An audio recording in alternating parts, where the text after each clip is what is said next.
I know you're recording too. So that Yeah. I can sense your brand voice too when you're sharing. Like I know you already have a background of like you have an agency before still, right? But like Mm. maybe walk me through that specific timeline where like I don't know, 1 to 2 ish month before you actually transition to, you know what, I'm gonna try this thing. Because I know it's not like a well thought based on what I recall, right? It's more of like I just want to survey people, right? And Mm. stuff like that. But can you walk me through a little bit about that? Yeah, and then you can continue what you said about where did that insight leaf came from and stuff like that. Sure, sure. Cool. There was two reasons for the survey. The one I mentioned to you, but of wanting to know how other agencies are growing. But if we jump back 2 months before that, so I was running a website development agency, not super big. So it was my wife and I, and then a few Mm-hmm. contractors. So Mm-hmm. we got to a few people, and then um, yeah, the biggest problem that I had with that is we would build the websites, but the clients wouldn't do anything with them. They wouldn't know how to market. They wouldn't go to anyone else. And Mm. if they did go to someone, they weren't that good. And so we started partnering with another agency to do the Google ads. And we did that for probably a year Oh, okay. with one or two clients. So this is before Inside Leaf, a year before Inside Leaf. And so that was going quite good. And I realized that there's a combo, like a good combo of agency services is website/landing page and marketing channel. Because for me, I was always passionate about not just doing a service, but actually solving someone's problem. Mm. Because websites is a service, but what is the problem you're solving? There's a lot of different problems. More leads, more inquiries is the biggest one. Mm-hmm. We were only solving looking like an authority. So that's Mm. the problem we were technically solving because most businesses weren't running traffic.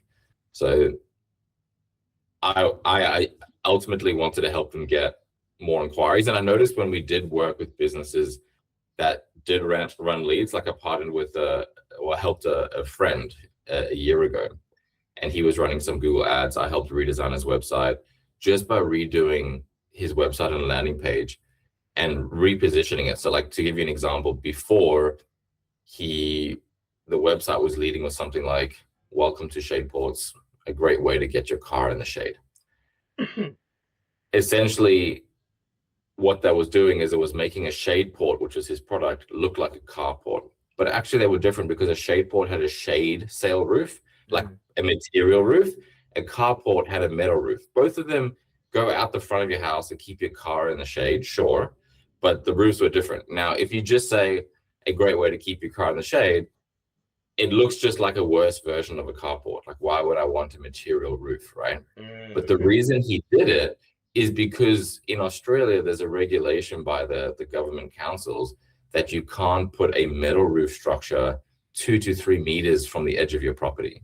And so if Oh. people don't have a long driveway, they can't fit a carport. So then they Okay. can't get one, even if they want one. So he made a shade port, which is a carport with this shade sail roof, still keeps your car in the shade. It still gets rid of 95% of the rain, but now you can get one if you couldn't before. And so we True. changed messaging from a great way to keep your car in the shade to the carport alternative that can be built right up to your post box. Oh. And that change alone and redesigning the website tripled his inquiries with the same amount of ad spend. Wow. He went from 14 inquiries a month to about 44.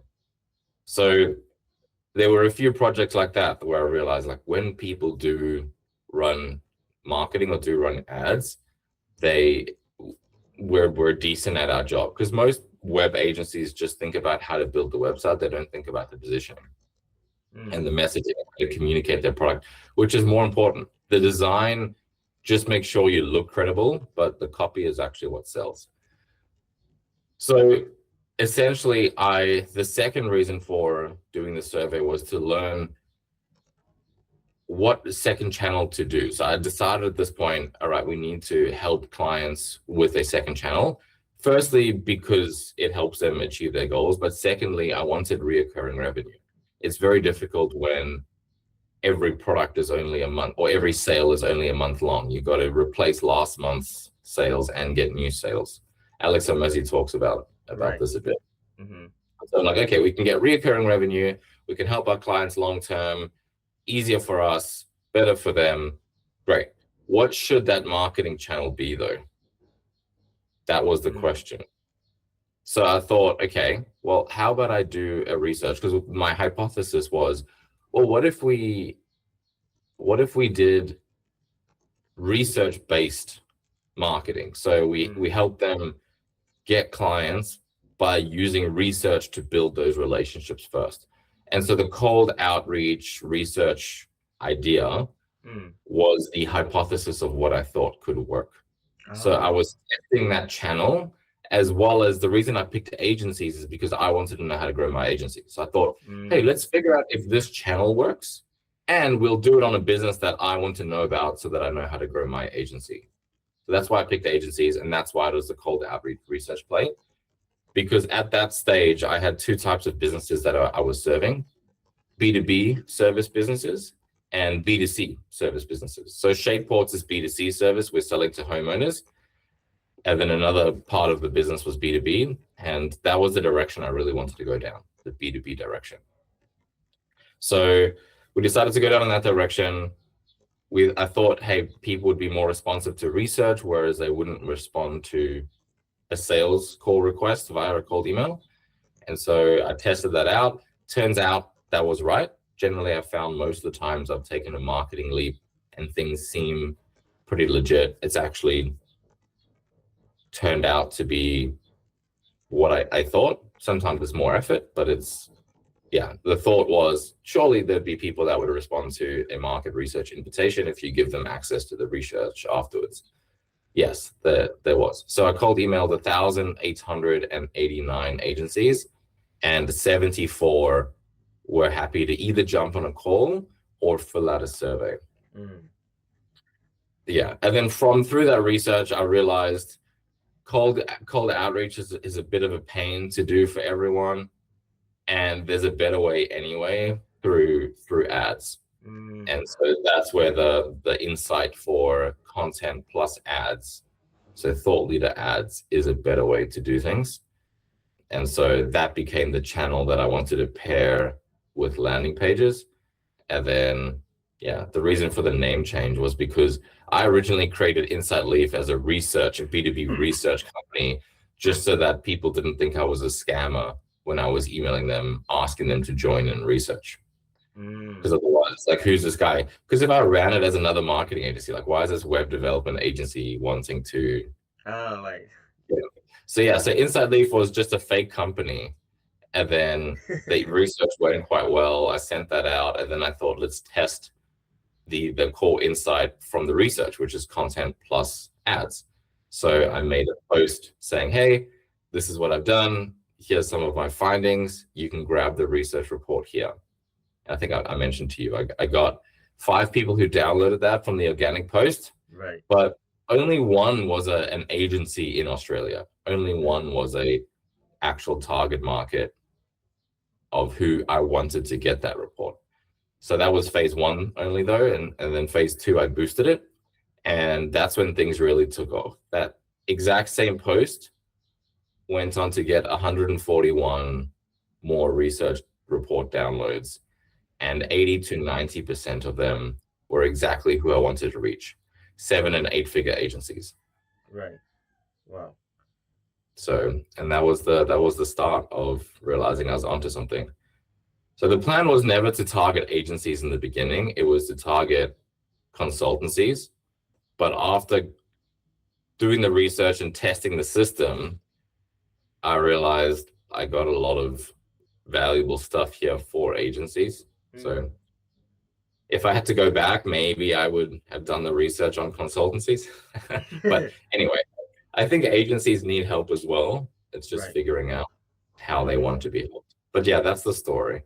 Wow.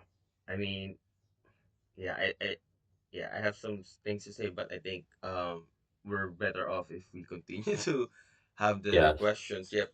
I Okay. just want to zoom out a bit though before we keep going through questions because I just Uh, want to set an agenda for today's session. okay. What's the plan? Oh, so we're just wrapping things up. So the last sessions would just be, yeah, just to give you an idea. Okay, so we're on. So I have, yeah, yeah, I didn't share, but we're on. I have like 6 modules that we're running into. So we're on module 4 right now. We're just filling the gaps quickly.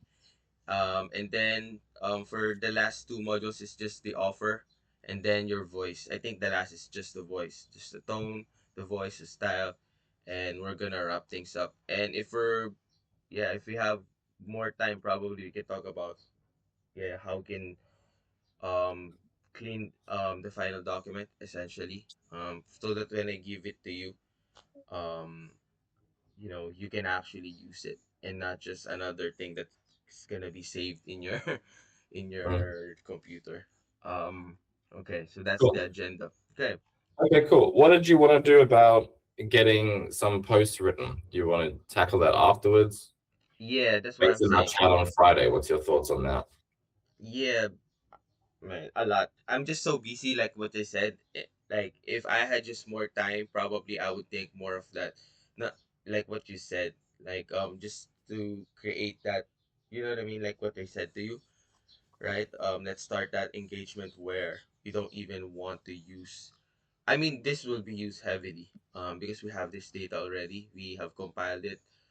Um, yeah, just sending me, like what I said. I think that's what I said, right? Just sending me those graphs. We can pick and choose, and then just finalize the pillar just immediately. If you want, since we Mm. already did the, you know, did this version anyways. I don't want to like go back now to not using it. You know what I mean? We're just so Yeah, sure. No, close. that makes sense. Yeah. Yeah, Yeah, just a that's fine. I'm structure. happy. Yeah, just a Yeah. structure, so that you can also see like, okay, I like that tree structure, like the perspective layer, like you were saying, right? Um, so yeah, that's my idea once we wrap. But I just want to wrap this first, right? Because this is a different project that we have. Um, okay, Cool. Okay. Cool. Sounds good. All okay. right. So So we'll finish that first.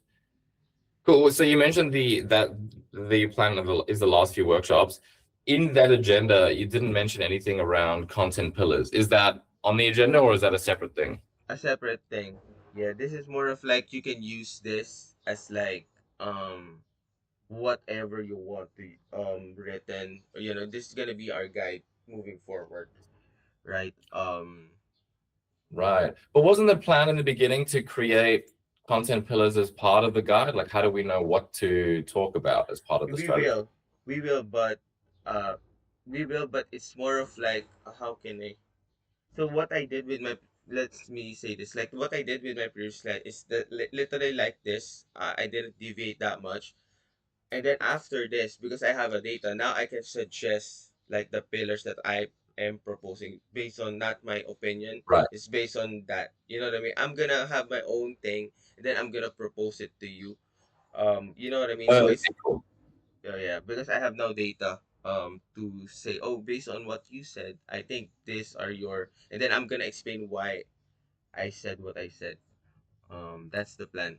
So it's more of Okay. like after this, I'm gonna propose like the pillars and stuff like that in matching, because you already have your idea. I'm not gonna just throw away that. I'm gonna infuse that with my thing, and then yeah, we can quickly move, because if you Mm. already approve or just tiny tweak, we can just immediately test it out immediately. So that's actually one of the results. All I'm saying is that it's not just that result. It's more of like any written pieces of copy you can use this now. All is all I'm saying. It's not just on LinkedIn, because it's general, as you can tell, right? Mm. Okay. Cool, cool. Uh, Okay. so Sounds good. so for like, I think I recall, so moving for the next question, you have like around multiple meetings, right? I don't want to say like they rejected, but surely they have some resistance or let's say like objections in that those calls. Can you walk me through what do you recall, if there's any, and yet since we're recording so that I can capture it here. Mm. Yeah, I think the biggest issue in hindsight is not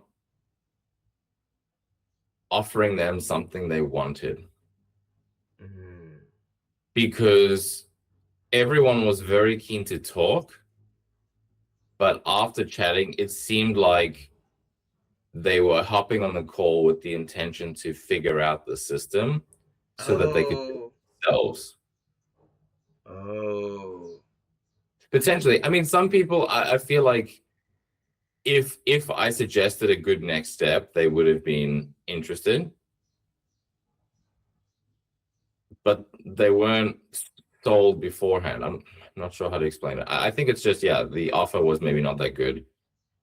So some specific objections. So I had a chat with one company. They're a bit bigger. They were not really interested in the thought leadership ads thing. They were very interested in the research report that I did.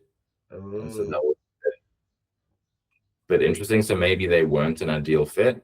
The problem there, I think I spoke too much about my system and the research and not dive deeper into what they're looking for and their problems and all of that kind of stuff. So it's me also just learning how to do the sales process for this This new new. new system. But to give you an idea of what I've been doing now for the last few calls, I wasn't doing this in the beginning, but I will have a 30-minute call where I figure out what's their problems, what are they trying to do, and if it looks like I could help, then we book in another call for an hour where we go through the system and process, and that's a presentation. So I will show them the research and the slides and what the system looks like based on that. So that's the process for the last few. It seemed like a few people were saying, like 2 people said that was just a bit expensive. So I ended up saying 10,000 for the first thing to get started, and we'll do all the stuff. The reason I thought that was okay is because I did research. I reached out to a few agencies that joined in the market research, and I asked them, what price do you think would be okay? And they said, oh, 25,000 for all this work, or 20,000 is fine. That's okay. And a few people seemed to think that was all right, but they were probably thinking for other businesses. And so when I approached some of them later and like, hey, do you want to do this? They were keen, but it seemed like they were still not willing to fully pay that amount. And I gave 50% discount. So I wanted to work towards 20,000, but then only charge 10 for the first few people. And so she seemed a bit hesitant. Firstly, because she's like, oh, we've had a tax bill pop up. And so that's one reason. But I could tell that was just a convenient excuse, because she also said, look, we're not really enjoying the workshop style thing. So for them, I think the problem was we got too much into theory and too much into the strategy side. Their big problem was not knowing how to choose their advertising niche. So I helped them with that. And then they felt like, oh, great, we can do the rest ourselves. Like we know your system now. We know our advertising niche. You've helped us with the hard part. That was her reaction. So I think the problem was selling the strategy as the main problem. And so when I helped them solve that as like a free trial, they felt like, well, we've done most of the work now. We can take it from here. Whereas maybe part of it should be, hey, let me actually help. I help with the execution and the strategy. The problem I solve is taking the work off your plate, because there's a conflict of interest if you get your internal team to do your own marketing. I'm starting to believe that the same team shouldn't do the marketing for the company that does the marketing for the clients. You need to have separate teams. Otherwise, there's conflicts of interest. If client work gets busy, they're going to prioritize that, and the business's marketing stops because you're using the same people to do both, which is why most business owners don't do both, because client work takes precedence and they leave the marketing. So So that was one. So that was Ashton. That's her name. It seemed like,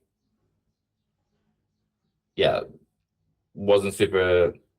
She seemed to want to do it herself, and then also said there was a bill. Another company, what the big one that I was mentioning before, sorry, just to wrap that up, they seemed more interested in the market research. They didn't need help getting leads, so they didn't see the benefit of thought leadership ads. They were already running LinkedIn ads successfully, so potentially they weren't a good fit. Another guy, they seemed very keen and said, "Yep, we're happy to go ahead," and then just ghosted me basically. Mm. I couldn't get back in touch. They wouldn't reply to my emails. I think the problem was not booking a meeting from a meeting, and they got a bit hesitant after that. That was also selling the upfront 10,000 to get things set up. I think starting with something smaller would be a bit better. Again, I said it's upfront 10,000, but I still was always selling 1,500 for a 2 week sprint to figure out your advertising niche. Mm. I was selling that to all of these people, but they didn't seem to really care about that as much. And I think it's the same reason that your stepping stone offer is kind of appealing, but at the same time it's not, because there's a lot of effort that we have to do. And I don't know if this system is going to work and if we're going to continue. Mm. That's what they're thinking. Because for example, with us, it's like, oh, I have to put 6 hours in, and I still don't know until after that if we're going to be good to work together. So I think I just need to do the equivalent of writing 3 posts with you and let's test LinkedIn ads. I think a lot more people would have said yes if I proposed that. That's my hypothesis. So I think it was the appealingness of the offer. Selling strategy is a hard sell. Mm. Is the takeaway that I got, but I can't confirm that yet because I haven't tested the new offer. So I have plans to do that now with LinkedIn ads and through my email newsletter. So that'll be one of the projects that you'll be seeing us Mm. work. So that was one. Another guy, yeah, seemed keen, but also I think he was just thinking to do it himself. Maybe there just wasn't any. I think people are hopping on and they're willing to move forward if it's really good, but they're marketing agency owners, so they know that they can do it themselves. Yeah. So if there's no question answered on like, why do I need to work with you, then it's like, oh well, this is a great coaching session that I can take away and apply. That was the feeling that I got for some people. They were taking notes in the sales call, which when I was talking to Alex James, he's like, oh, nobody ever takes notes in my sales calls. And so I think it was them writing down, oh, don't forget to do this. That's a good idea. We can do this for our business, so that they could go and implement it. Mm-hmm. Okay.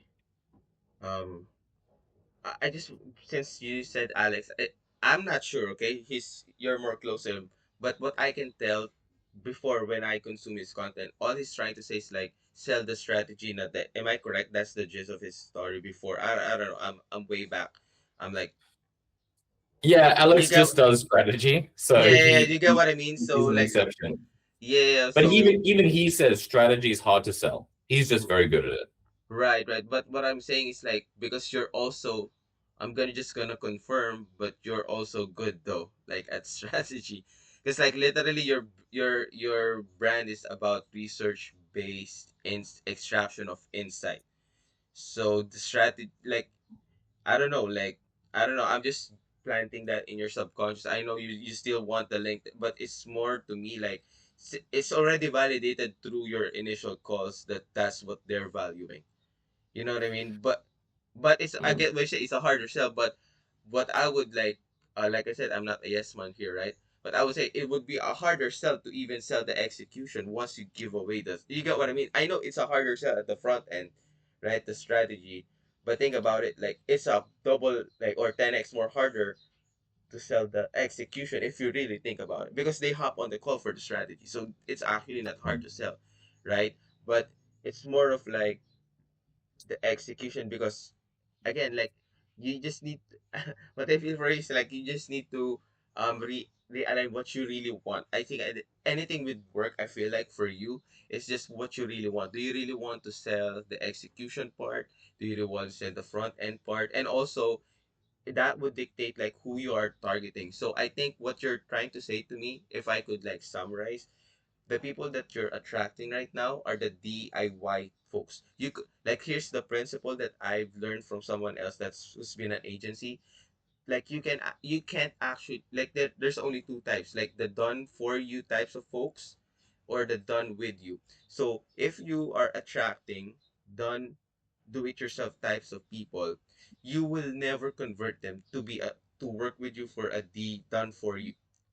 So so to give you an example, when I internalized that idea, all of my front end offering is geared towards the people who wants done for you services. What do I mean by that? I don't have a download PDF. I don't have a do it yourself type of thing.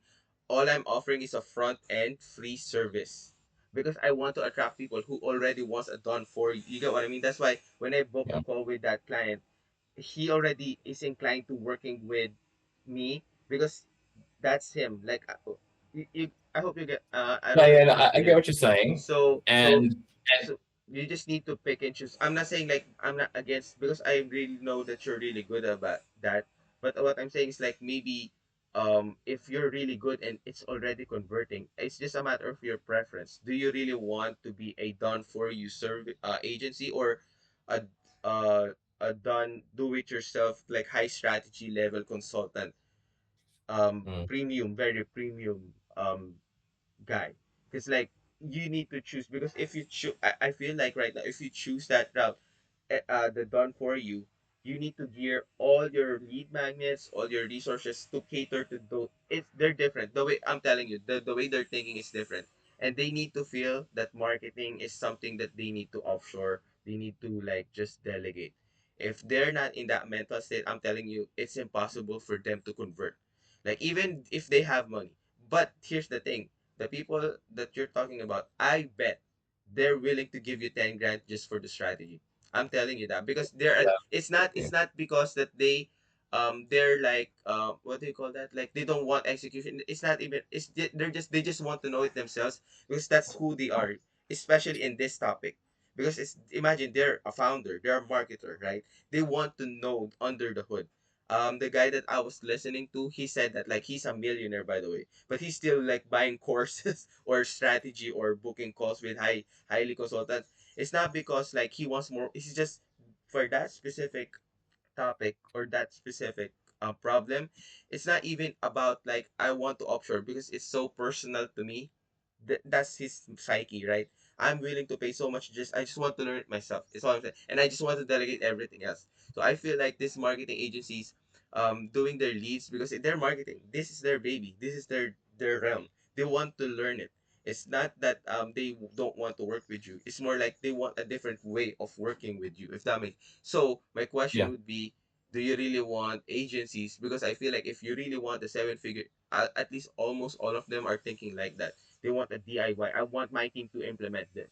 I want me to feel like I'm the smart guy teaching them for them my employees that I'm the smart one. I have new revelations. I just want to secretly talk with you so that I can gain what you're doing and then I'm gonna teach it to them. I feel like that was should be they're doing. If I'm like really like internalizing what you said about the conversations, they're taking notes like imagine like do you think do they actually implement no they're just gonna share that same idea in their team and then they want to look smart because they're the founder they're like seven figure you know what I mean I think that's their ego they don't want to see their employees hiring another agency there's a conflict of even you I don't know if you see imagine that like what do their team will feel like if you're gonna come in like they will like feel like like why did you hire this guy we can do that you know what I mean I remember what I said I don't know the first day or second day the ego is really not in our Mm. favor right now I think we need to Sure. move with the desire right in copywriting that's the principle like we channel the desire not go against it or thing so I don't know but Sure, again this is sure. a Okay, but hypothesis though yeah that's a let me problem just jump in though. Yes, so firstly, to address your points, I agree that the strategy is the part people value. What I said before made it seem the opposite. That's not the case. I think I swang too much in one Oh, direction. okay. Okay. People care about the strategy 100%. We need strategy because that's the unique mechanism, right? Mm-hmm. What I was trying to say is I was undervaluing execution help. You didn't what you saying, you didn't communicate well enough the amount of like tangible deliverables you're gonna be doing to them, is what you're trying to say. In a Yeah, sense. there's a value in, hey, I'm gonna keep you accountable so that the work actually gets done, and then I'm gonna do it, or your team can do it if you have time, and then we will swap over to me when you don't.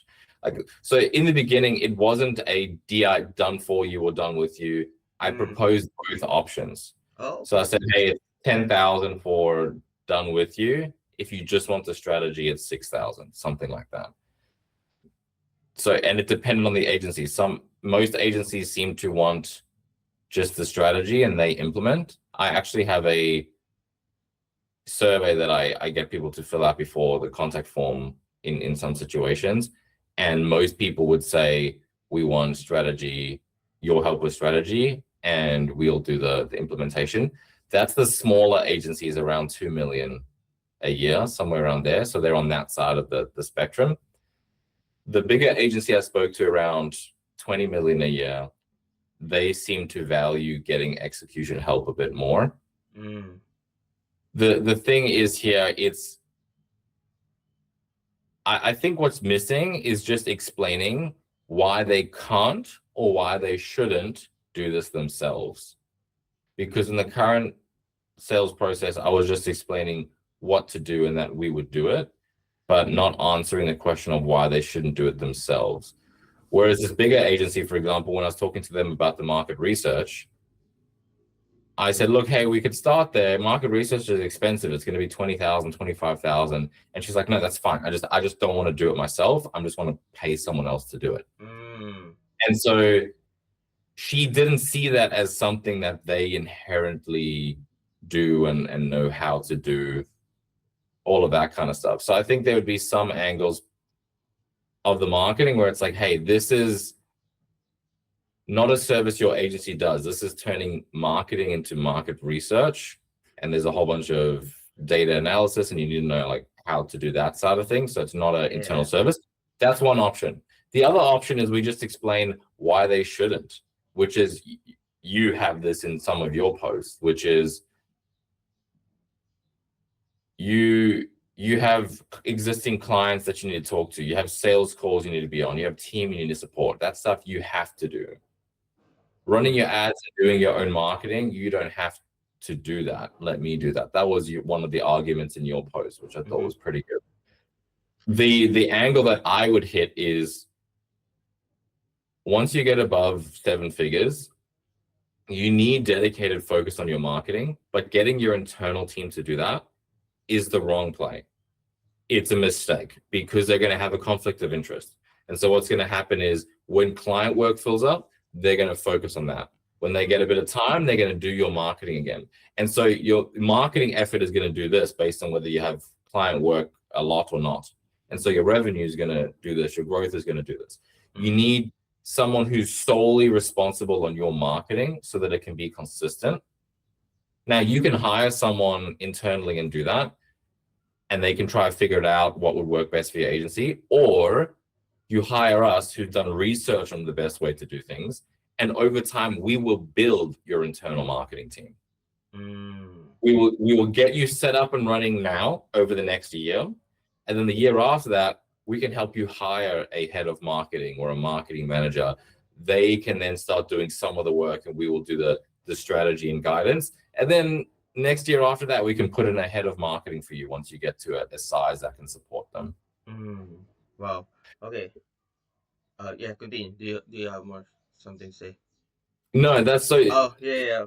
I think that would be more appealing for agencies because they don't. I think what they like is they don't want to be dependent on another agency. Yeah. But they're happy to spend money. They pay Alex a decent amount of money up front. Like his first offer is like 20K. So Ouch. they pay him a Because decent there's a amount for unique, yeah, because it's a unique offer that Alex. So here's my two thing. Like when based on what I heard from what you said, I just recall what you said about there's a 20 million. Is am I correct on there's a 20 million guy or girl, and then we just want to hire you. And I feel like you know what the insight that I got there, like there's levels to this. Like there's a reason why that thing they're so big and they have so much money they can just test. I mean, money's not like that at that level. I think that's the legit level where I don't even care. I just want to test. But for even I believe even for the 2 mil people, like that's still a lot. The 20K in just first sitting, like the 20 mil, like that's like peanuts to them. But 2 mil, it's still hurting a little bit for them. You know what I mean? So what you said about so I think we're gonna go back to the module one of like who do you really want to I think we need to really like because you know what I mean, if you really are going to that biggest whale, I think like what you said, like 20K idea would be the yeah, that's anything below that would feel like disgusting or like offensive to them. Why are you even offering this? Like you feel like no, you're not broke. not quite. No, it wasn't quite like that. So there's two sides, right? So we also got to take into account the maturity of the agency's marketing. Mm, Nobody wants to spend money that they don't need to. Nobody. right, Like of it's course. not a it's yeah, not as much of a thing.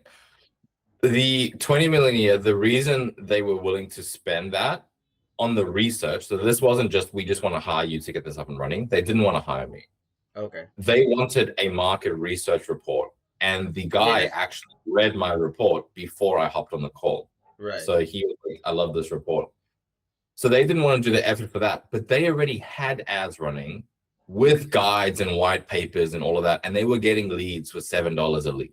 Mm, So they had the system already to show that that thing worked. Yeah. worked.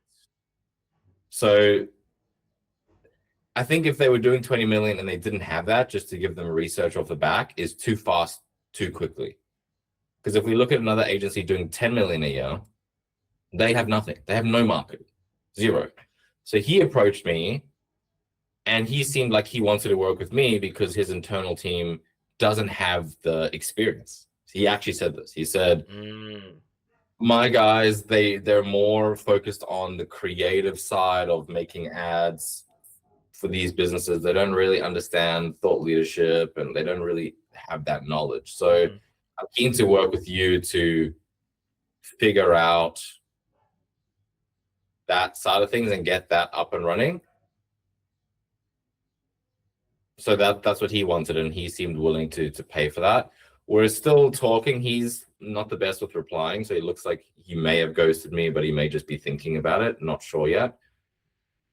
So that was his thing. Is he wanted me to do it. He didn't want his team to do it. Yeah, but I feel like But I it's the still same. think, But I feel like it's the same. So what I'm trying to get at with you, Jason, is like more of like who do you really want to target? Like what I'm saying is sure, five if you 5 million to 20 million a year agencies.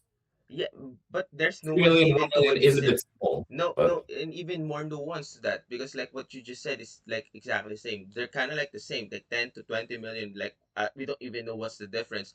What you're saying is like the behavior is different though. The first guys, and do you want to target 10?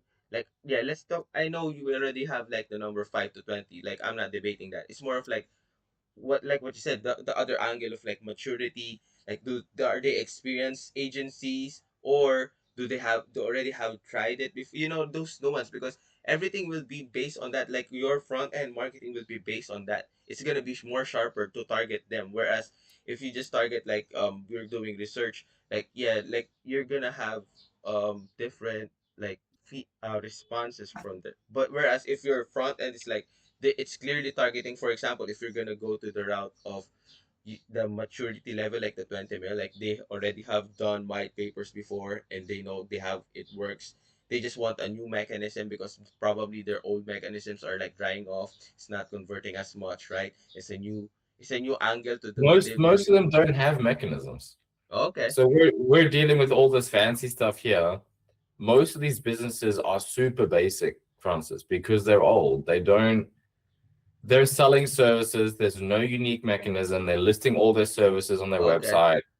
They're using it just to give you an idea, right? That's the average. So to answer your question, most of the businesses that I want to help, or rather would add the Yeah. most Yeah. value to, Yeah. Yeah. would Yeah. be the businesses that have non-existent Okay. or basic marketing. So they have no marketing channels, or they have maybe one marketing channel, but ultimately they are not posting content and getting leads from that. They need to have a super basic LinkedIn presence. So this bigger 20 million year agency, they were already running LinkedIn ads. So that's not So the for them, ICP, is what you're trying to say. Yeah, in a sense. Those are not the ICP in a sense.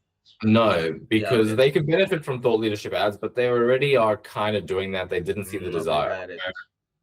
Whereas the people they can, so there's other agency I spoke to that did get it. They had SEO running successfully. 40% of their clients came from SEO.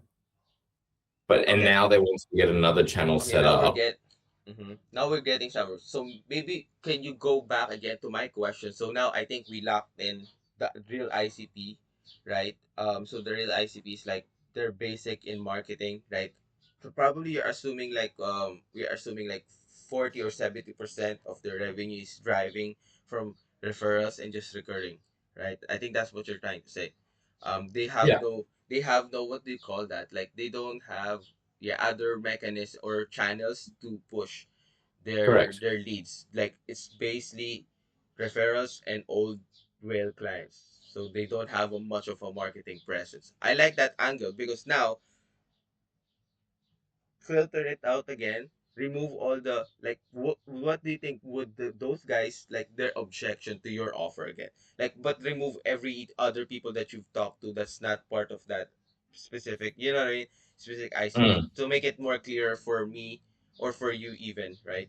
What do you think is their like, if they hop on a call to you, what's their like objection to your offer?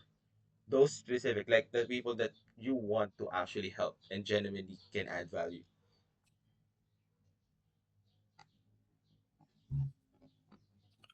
One one thing we would need to overcome is why they would work with someone like me, because they would fall into the trap of thinking they can do it themselves. Be, Probably because they haven't done it, Mm. they're defaulting to ways that don't work. These guys, the 20 million, they'd figured out marketing. They Mm. know they can do everything. They can use specialists, and they've worked out what works. These guys don't. So they're like, oh, we will just do it, and that keeps failing, Mm. and so they don't let it go anywhere, right? Sometimes they do something for one channel like SEO or something like that, where they get something set up for their business, and they'll have SEO and referrals. That's their marketing. But usually it's just marketing. Usually it's just referrals. So that would be one thing that we'd have to explain. The other thing would be price. I've spoken to a couple, but it could also just be that they were smaller. So price and risk. They would be happy to spend money, but the place I'm at is I can't be like, hey, look, let me show you all these case studies. And so for me, if I'm guessing, that would be higher risk for them. It's like, oh, we can spend 10K, but we don't know how well this is going to work, type thing. I mean, I talk through my numbers, Mm. so there's that. On the other side, it's just more expensive for some of the smaller businesses. Like I had another guy who was doing 1.5 million. He was like, man, I would take this. Just 10,000 is too much. Mm. One guy said I want 3,000 and I would go ahead. The other guy said I want more like 5 to 7,000 and I would go ahead. Mm. They were both doing 1.5 to 2 million. So that was their objection. It was price. Price. The other agency, Ashton, that ended up saying, oh, we had this fine come up. And for me also, she told me, oh, 20,000 is fine. Happy with that. 10,000 would be a no-brainer. But when it came to it, she still didn't jump on that. Maybe he's just running her mouth. Yeah, so it maybe seemed The okay, like ego. charge this, but when she actually has to pay it, it wasn't appealing. ultimately at the end of the day, it came down to what I was selling for what I was charging is didn't give them enough confidence. The dream outcome, the perceived likelihood of achievement, all of that, Alex Muzzy's value Yeah, value equation equation. Yeah. wasn't worth it for them. That's what it indicates to me. It wasn't a no-brainer offer.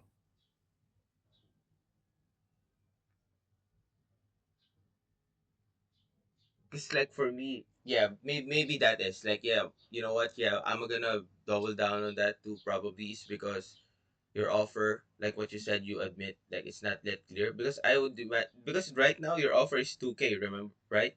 The two week sprint.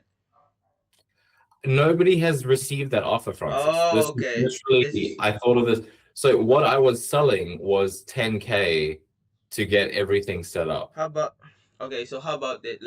Like yeah, you want the core idea of the pillars, right? I have some ideas, rough ideas, or yeah, we should just push that because that would be so much regardless of what we're not just talking about right now, whether 1 mil, 20 mil, like nobody's gonna debate that at that level. The 2K is so minuscule, Yeah, right? That it 2K would is be not a like lot. yeah, and then remember, yeah, let's go back since we both know the equation, right? So dream outcome, so it needs to be specified to the point where the promise is real. The promise for me is like you're just gonna figure out that's the thing, right? They're not gonna generate leads. The promise is like, can you like, is it like they're gonna know their niche market advertising? Is that correct? For the 2 weeks, what's the outcome that they have there? That just for the 2 weeks, okay, not the 10K. Yeah, Yeah, so just to clarify, because I think I understand where I confused you. Before I was selling 10K, right. the 2K 2 week sprint to figure out their advertising niche. Yeah. That's it. That wasn't really resonating from what I was seeing. People weren't like, oh, yeah, okay, let's get started. The plan now is Okay. to try sell a 2K LinkedIn ads test experiment Oh, yeah. Sorry. Yeah, or LinkedIn leadership ads. ads experiment. Yeah. So But that's nobody's been proposed this one. They've just been given the niche advertising one, not the LinkedIn ads experiment one. and then what's the result of that? What's the result that they? Experiment? Yeah. Because that's just a mechanism. Yeah. I'm just curious for personally. Yeah. It, So we will test a few different lead magnet angles without building the lead magnet. We just have a landing page with information and we allow people to join the waitlist. mm-hmm. And we will see which lead magnet works. So by the end, you will know what lead magnet to make. And also, you will know if LinkedIn ads work for you, because if you get people joining that, you can now see, oh, I got 3 people who are my ICP to join the waitlist for this lead magnet. There's something here with LinkedIn ads. So they walk away with more confidence that LinkedIn will work for them and knowing what they need to do next in order to take advantage of that. I like that because that's simple for me, even for me to understand. So there's two promises that we can display. Just know if LinkedIn is actually worth investing time and just resources in. And then if it For does, you, which one to actually convert, because we all know this is a borrowed media. You want to convert them to your own like platform, aka email, right? If it works. But I think the main drivers, like I just want to know if LinkedIn is worth like even like putting my resources yeah. in. I like that. I mean, if I'm like a lot of money and then you just promise me that you're gonna be good at what you're doing, and then yeah, let's go to the so that I think that's a strong dream outcome. Let's jump for the effort, and I think that that's the bottom, right? The bottom of the equation of Alex Ramosi, effort and sacrifice. Oh no, sorry. Perceived likelihood of achievement. I forgot what part is like the how fast the result. Time delay, it's on the Yeah, bottom. yeah, yeah, yeah. The below, yeah, I forget. Yeah. The time delay, I think it's irresistible too because it's 2 weeks so fast, right? Yeah. It'll If probably be two, 3 weeks, to be honest, 3 to 4 weeks, realistically. No, it'll be like a week to get it out, but the ads might need we could maybe do it in 2 weeks actually, but 3 weeks might be safer. I need to work out these details. Like this is an idea from last week, Wednesday. mm-hmm. So I haven't mapped anything out yet. Okay, got it, got it. But yeah, it's short. 2 weeks, 3 weeks is still very short, I think, for these bigger businesses where things move slow.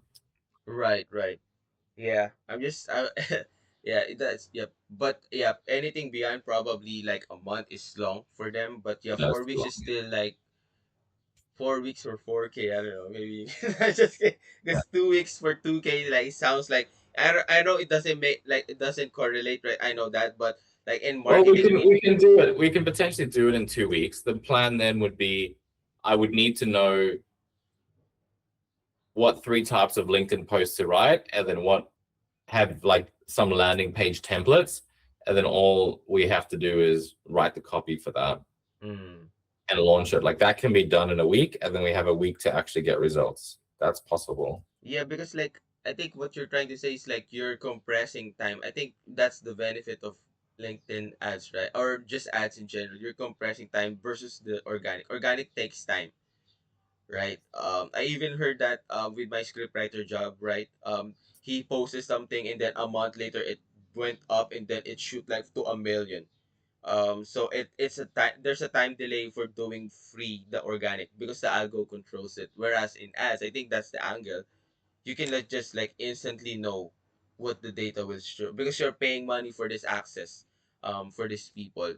Um, yeah, for example, like if Amazon changed one color of their like CTAs, like in seconds they would immediately have that data coming back Yeah. to them. It's just depending on how much like can you like yeah the money is the bottleneck in ads. I feel like I know there's strategy and all that, but it's more of like the money, like how much money are you all actually front loading.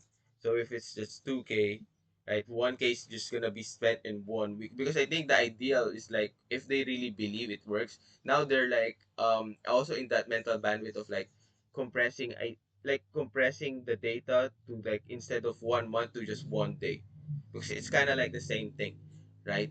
They're just gonna get data, you're just putting it to more people, right? um I like that. I mean, for me, like, okay, 2 weeks. Okay, 2 weeks.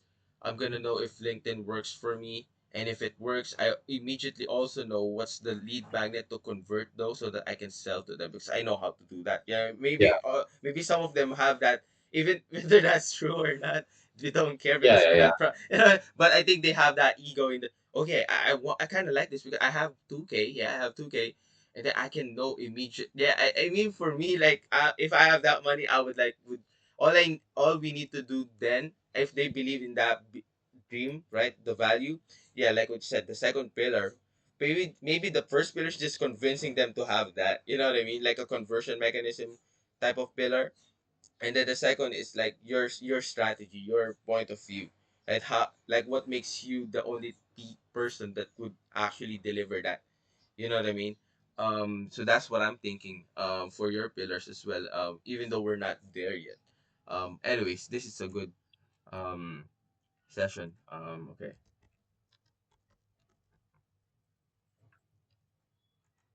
that's more clear to me now. Like the ICP, yeah, they just want to check. Like that's so clear. Like they just want to see if LinkedIn works, and if it does, the immediate benefit is like you simultaneously will know what lead magnet to work on. I'm not promising you you're gonna have some leads, okay? Like, nobody can promise you. If somebody's promising you that, they're lying to you. How can they know that they haven't tested? That's why I have this. It's a test Mm. run. Like, I think they're not. I think they would like even like you more because you're being real with them.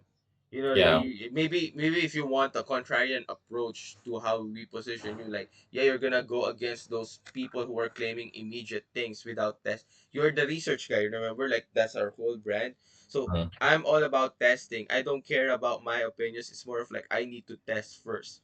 So if you're Yeah. a seven figure or 5 to 20 mil, I'm sure you would agree like it would be dumb to invest 10K immediately to something that you haven't proven to yourself if it works for you. It might work for every other people, but you don't know with data Yeah. if you, so I think that's the whole it's simple, right? Yeah. That's the gap. Like research says this is the best way for agencies to market currently, but let's see if this would work for you. Yeah, yeah, it works. Like, yeah, For I think your yeah, market. it works. Like, but my question, does it work to you? Yeah, I think we need to drill that. Like we need to make them believe that it works, right? But the CTA is like the only problem is like we don't know yet if it works for you. So here's my proposal, right? There's 2 weeks. I have this system called X, right? Whatever you want to call it. It's just a 2 week immediate sprint. By the end of that, you will know if LinkedIn is worth even putting resource. And here's why. And then yeah, you know what I mean. Like here's how I'll do it. X Y Z. Blah blah blah. It's just 2K, 1K for the ads, 1K for my fee. Just the beginning. To set it up for you, and then by the end, you will know. We'll create this lead magnets for you. Hypothesis. I'm gonna share all the data to you. So whether this will work or not, by the end you will have all the data, like how many people like visit, how like they do just have the tangibles of like the outputs, right, that they're gonna get, right, and then the data of how many of the leads got, right, so that you have actual gaining insights, if you want to move forward in this platform or not. I think a lot of these folks will just say yes to that. And I think to close this part of the session, um I think your angle for me, based on everything that you're saying, like they will bite on that new mechanism of like market research based approach. Yeah, the helping them to do the market research, I think is huge. Like I think nobody's claiming that right now. All of the people are just, yeah, saying a lot of promises. Yeah, I'm gonna give you 10 feeds per day. All of them are saying that, man. There's no original thought. It's so Mm. easy to stand out right now. And you have that. I didn't even thought of that, if I'm being honest. Like the research based type of angle, I didn't. So it's a very unique. So especially for our audience, it's saturated, right? They've seen it all of the offers they probably heard before. I'm sure when they hear this, they probably might heard it, but it's only few people are claiming, or at least framing it this way in the front end messaging that they're having. Cool. Okay. Um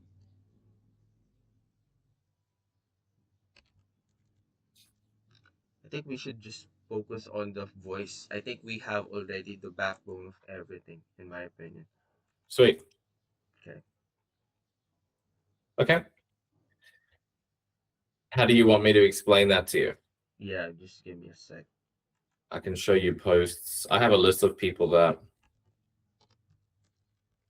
I like the writing of potentially. Oh, yep. I like different aspects from different people. So there's not necessarily one person that I like the most, or one person that's exactly what I want to do, but there's some people that are close.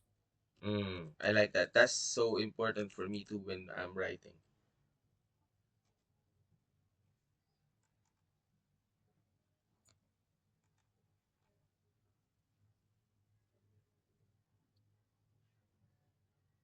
Okay, let's just do the. At least this is just I know we're gonna do that, but this is more of like the technical side, so that we see what if this matches to what you're saying. So we're gonna go in the.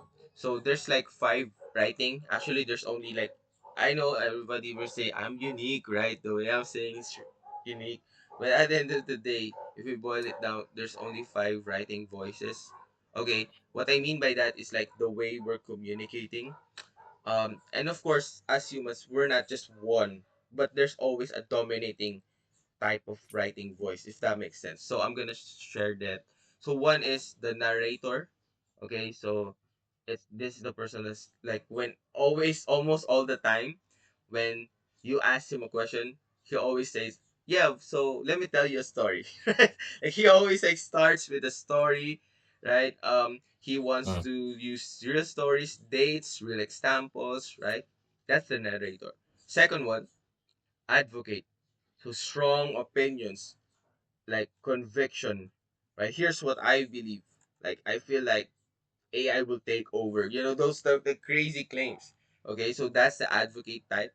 The third one is the architect. So the architect is more of like, okay, I have a system. They always say when you ask, okay, so there's three things that I want to talk about right now. So first, second, like they always have that system, framework, how to. you build it. Like you know, they're like very structured in the way they're communicating. Fourth one, challenger. So this is more of like similar to the conviction, but the difference is like, yeah, he's really picking like somebody, like you know what I mean. Like the industry's broken. Like they start always like there's something wrong, and then they're gonna do that, right? They're gonna say about that. They're gonna poke the industry, right? So those are, and also lastly the analyst. So the analyst is like, I think this is where I feel like you come in. Like they like research data stats. You prove things with numbers.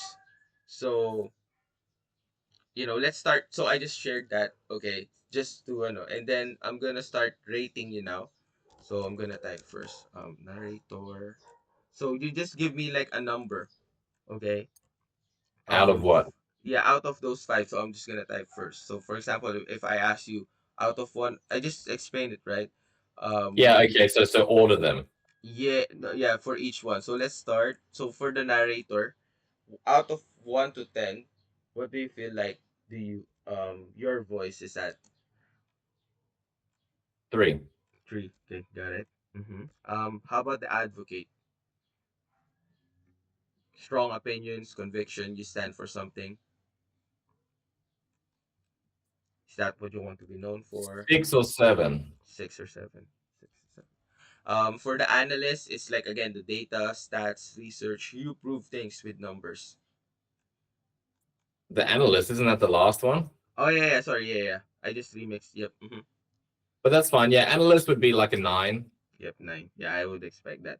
Architect is more of like the framework. I have a system. Yeah, that would also be pretty high. 8. 8. Last one, the challenger, like yeah, bold, like probably this is the Gary V. Just to simplify things, this is the Gary Vaynerchuk of the world. Like they have a very Yeah, broad. also 6 or 7. Say 6. Yeah, 6. Okay, got it. With the architect and the analyst, man, I think that's, yeah. Even for me, if I analyze your the way you're Yeah. doing writing voice, it's this. Mm. I really like how Alex Hormozi's done things, because when Alex Hormozi says something, I don't know if you have this view of him, Mm-hmm. but when Alex Hormozi says something, I feel like, oh, I can trust it, because he doesn't make fake claims. It's always backed on data, experience, and a I lot like of it. that. Like, he won't say something if he's not sure. I like that. Yeah, yeah, yeah. So it's like I'm gonna prove it with data, and then I'm gonna show you how to build it. I think that's your writing style in a sense. Like I'm gonna start with the data first, the stats to prove my thing is legit, like what you said, Alex Ramosi type, and then I'm gonna show you how to build it. That's the only reason why we're trusting him in the first place. I made 200 million. It's like now he's like saying that now. It's more even crazier. Like his claim now. I have a holding company, acquisition.com. I almost memorized it, like we're doing about 250 million a year. No, Mhm. like he's like yeah, because of school probably. Like my theory, like the reason why that shoot up real quick is because of school. He's now co-founder of that, right, with Sam Owens. Okay, now Mm. we're gonna do your tone. Okay, so this one is easier. There's only two that you're I'm gonna be ranking you. Okay. For the structure, just again 1 to 10. Like what I mean by structure is like, is it is it one is like casual, writing, and then 10 is the super formal. Which one do you like lean towards to? Casual. Like yeah. So again, one is gonna be that. So is it like super casual? One is like the super casual. 10 is like the super Oh, formal. you want a number? Okay. Yeah, Probably the 4. range 4. Okay, so at least you're still like wanting to go a little bit formal, if that, yeah, semi, like we're in the range of the semi casual, semi formal, if that's the case. Got it.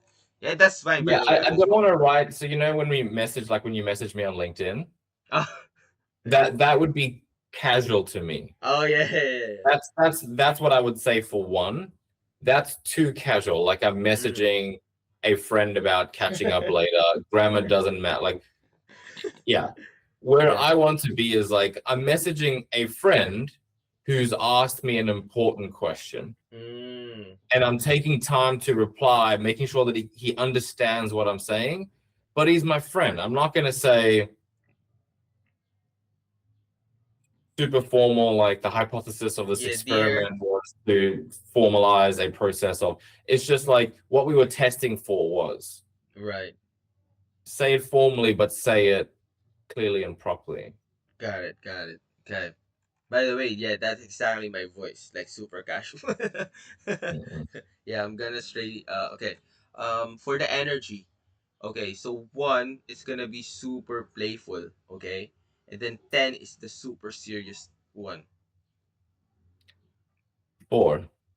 Four. Okay. Or even five, like probably five. Not serious.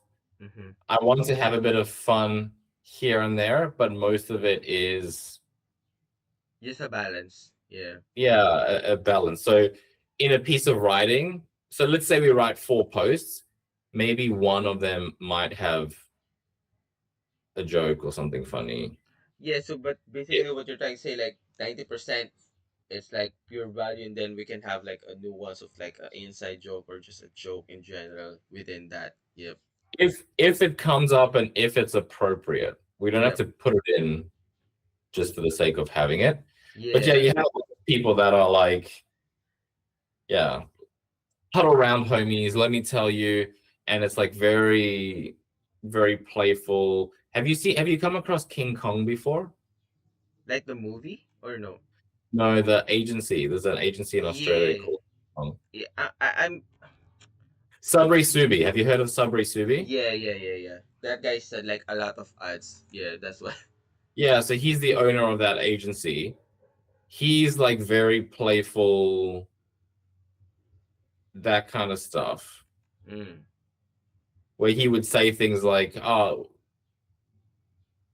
yeah, I'm going to teach you ways on how to bring your ad costs down because currently everybody's ad costs are so high, higher than like a druggie on cocaine." Or like he does silly things like that, where it's like, Yeah. okay, but that's his whole. If you watch any of his ads, it's him walking around and Yeah. Yeah. It's doing funny. stupid stuff.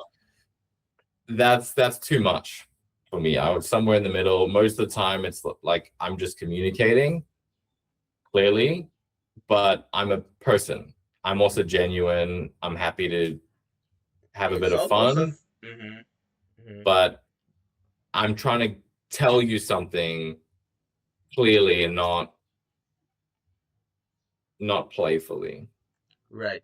I feel like if I'm correct, like it's like the Alex Ramosi is like that too. Like he's not Yeah, super like but he sometimes say some jokes too. Like for exactly. Alex Hormozy is but it's pretty timely much though. bang on. Yeah, He's not. Yeah, I think yeah. the way he's doing it is like he's only saying his jokes when he's talking about a story. I think that's where the placement of the jokes are. Or if he's explaining something about his take. But if it's like explaining the value equation, for example, he's not gonna joke around that. You know, he's Yeah, gonna exactly. full on.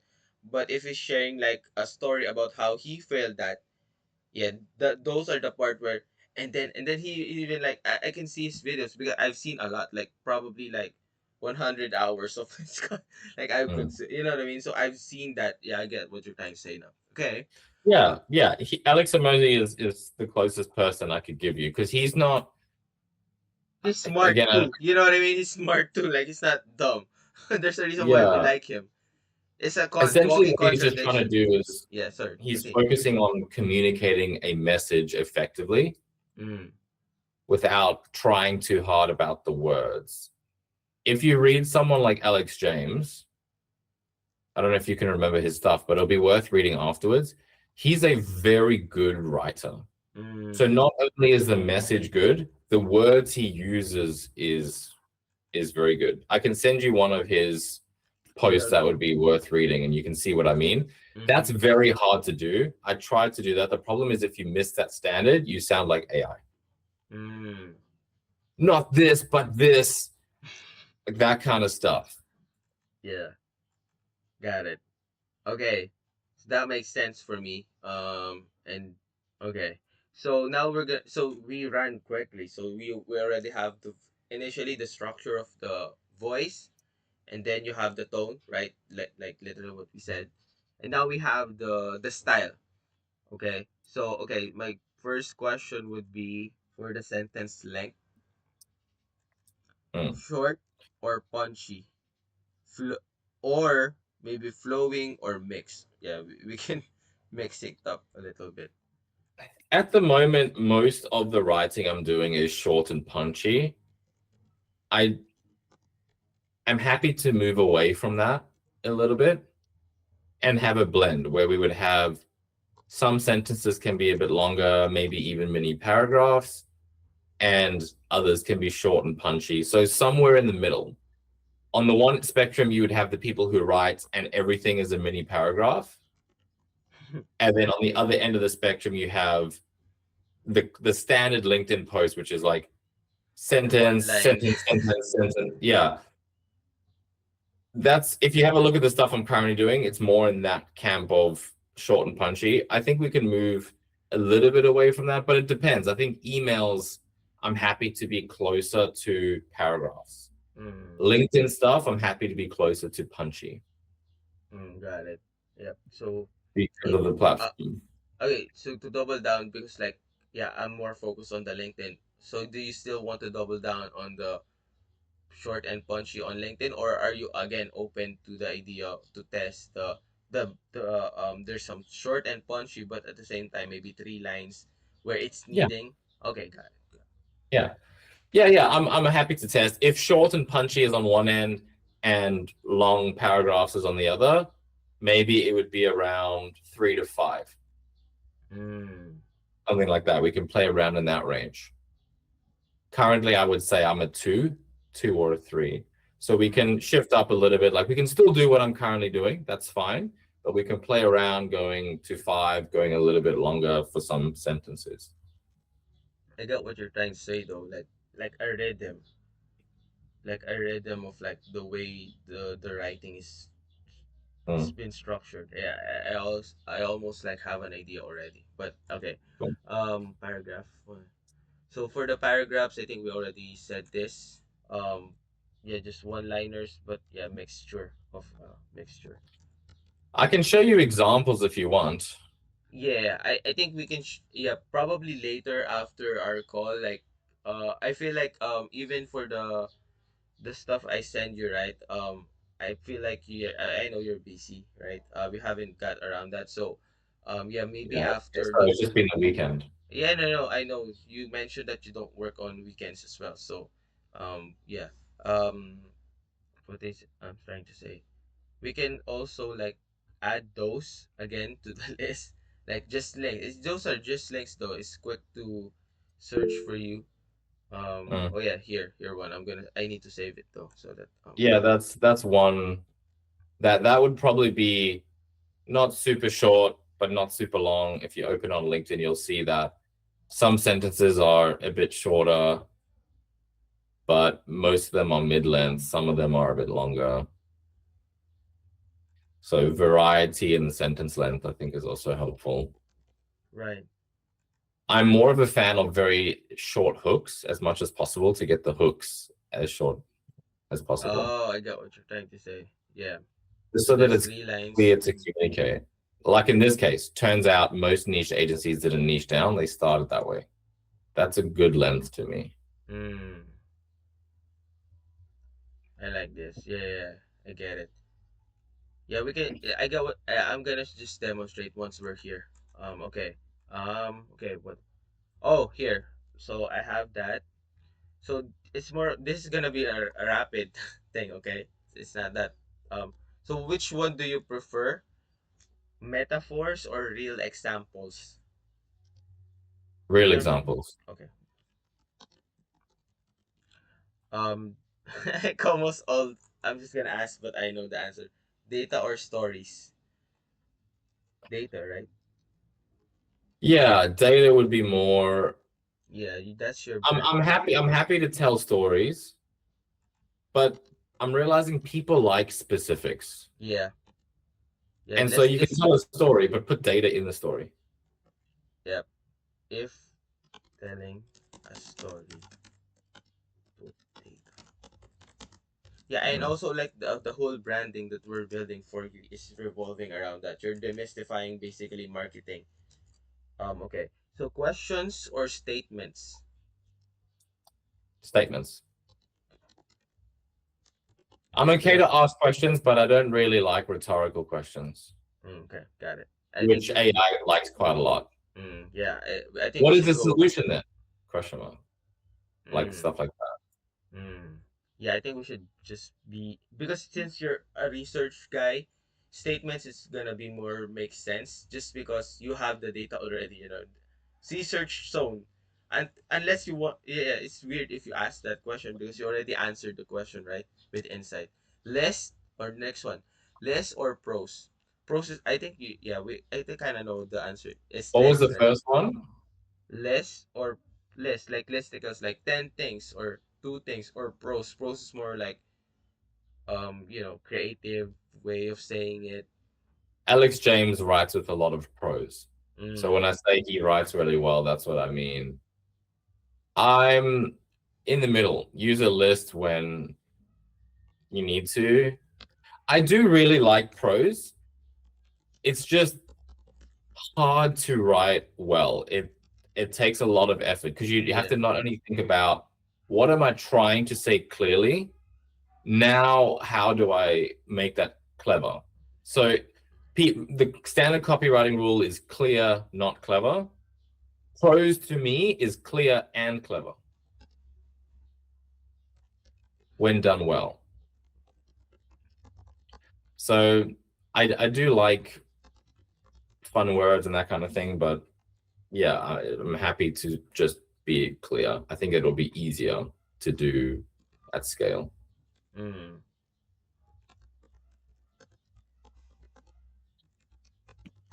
yeah, you're trying to say it's like if we can't nail the pros, at least we are clear.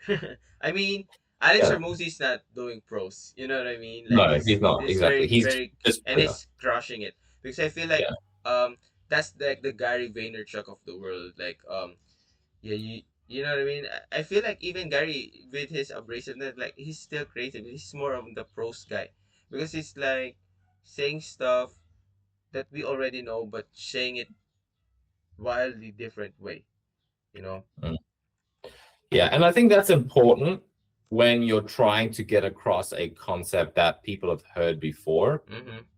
You But need to say it differently. For example, we've heard like, oh, create a separate marketing campaign for each service, but we haven't heard niche advertising. mm, yeah, that's why you People need to can be more say clear, similar concepts, right? but we're saying it in a way that's getting people to pay attention because they haven't heard it that way before.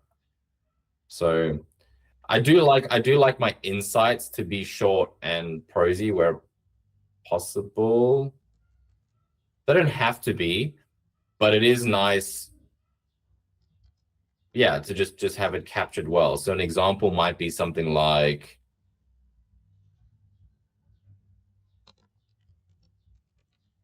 your reputation isn't determined by your best posts, but the average of all of them. Mm, Not super prosy, but you can see it's short and succinct, that kind of thing.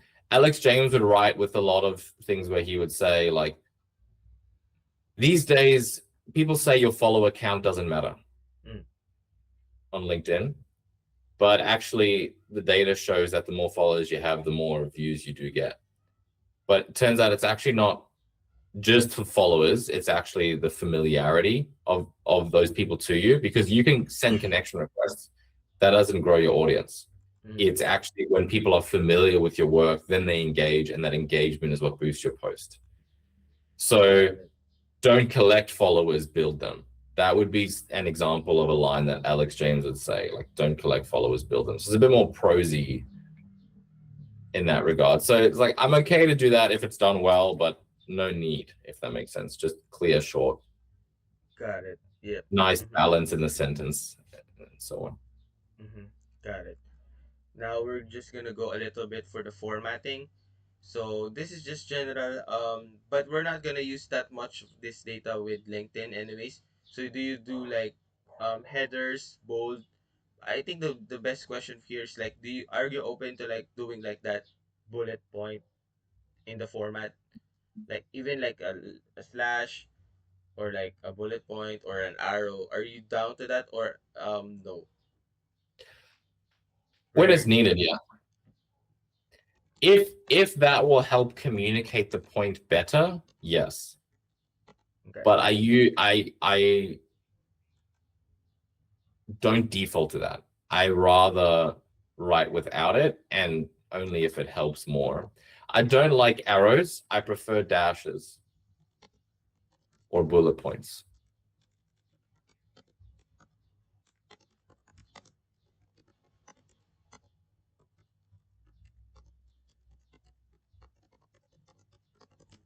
Okay.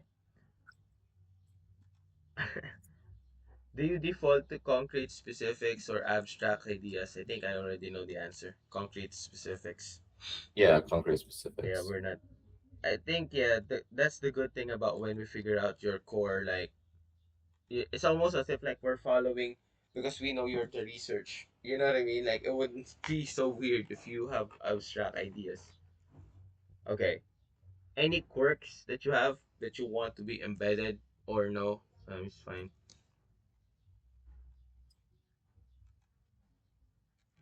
No, not at this point. Yeah, got it. Yeah, no problem. This not this more like yeah. By the way, this is just like fine tweaking. It's not that big of a deal. Um, do you prefer starting sentences with and or but? Yeah, I don't mind that. They don't have to, but I do that a decent amount. Hmm. A But lot of my writing has that, mm-hmm. Which one do you which I got, prefer, like the and or a but? it depends on the context. Okay, got it. I use both. And but because so, then I use those a decent amount. Yeah.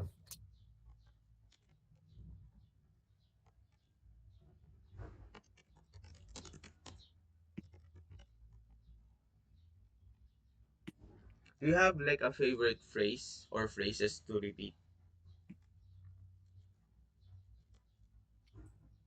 No, just our main things that we're trying to get across.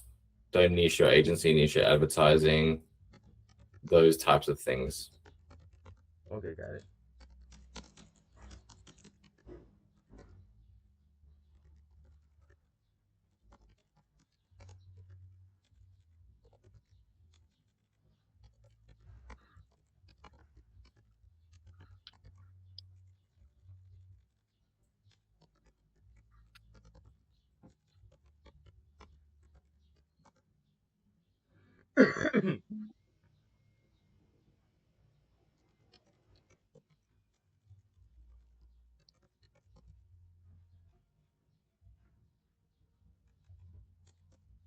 Okay.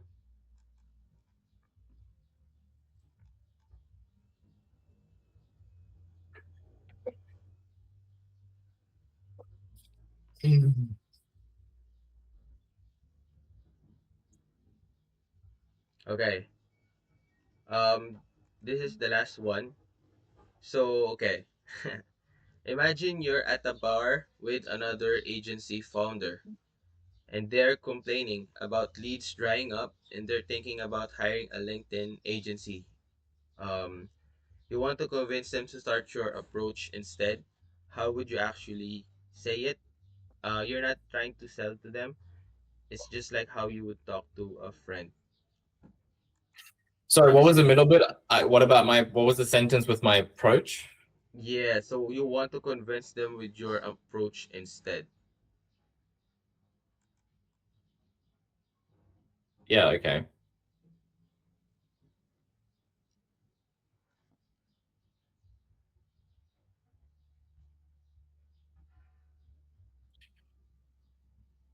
I would start with the big picture.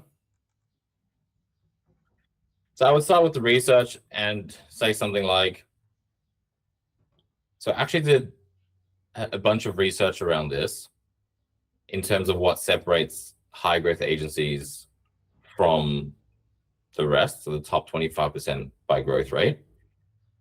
And that first finding is that they have predictable marketing. That is a big correlation. Now, if they've already on that, then I wouldn't mention that point. I would just go straight to, so I've actually done a lot of research on this. And if we look at the three main ways to get clients, you have cold outreach, you have content, and you have ads. Those are the three main digital channels. Cold outreach is the most tried and failed by agencies, almost 40% of agencies. And the reason for that is you're selling expertise, but the cold outreach channel itself makes you look desperate, not like an expert. It's like you're needy for clients and you can't demonstrate your expertise. So I'd recommend not going down that route. In terms of the other two, what the research is actually showing is that content and ads are no longer separate. The best ads started as a piece of content that resonates, and the best content was posted by a person, not a company. And so what's working best at the moment is to post content from your personal profiles, see what resonates, and then boost it. So that would be the approach that I would take. If we had a look at what network to use, the data shows LinkedIn has 5 times higher ROI from memory. I'll need to check those figures than Meta. And so LinkedIn is where you want to start. Not only does that show in the data, but it's cheaper than Meta, because people talk about Meta as a cost per lead. I'm getting leads for $8. The problem is 1 out of 10, 1 out of 50 leads might be your client because you're not targeting small businesses, or at least you shouldn't. Whereas on LinkedIn, instead of 1 out of 50, it's 40 out of 50 will be your ICP. And so when it's cost per qualified lead, LinkedIn is actually cheaper. So not only is it better and a higher ROI when it comes to closing the sale, but the leads are actually cheaper and they're more qualified. So it's less effort to filter through them. To start on LinkedIn, thought leadership ads are what's performing really well on the conversion side. But the thing is, it's a new format as well. So it's also like 4 times cheaper than the other ads on LinkedIn. So people say LinkedIn ads are expensive. It's actually not when you look at the cost per lead, but this format is also 4 times cheaper and it's performing like, I think the conversion rates are about, like if we just look at click-through rates, it's 10 times higher. 10 times. So significantly more impact, significantly cheaper cost, you get way different results. So that's the almost like the data back, like hidden approach that's working well right now. And obviously we get sold a lot of stuff by gurus like The Secret, That Secret, but we're basically with LinkedIn thought leadership ads, it's like Facebook ads 10 years ago. Because they just came out. They're a new concept. It's working really well, super cheap as a result of being new, super effective as a result of being new. So that's what I would do. Okay.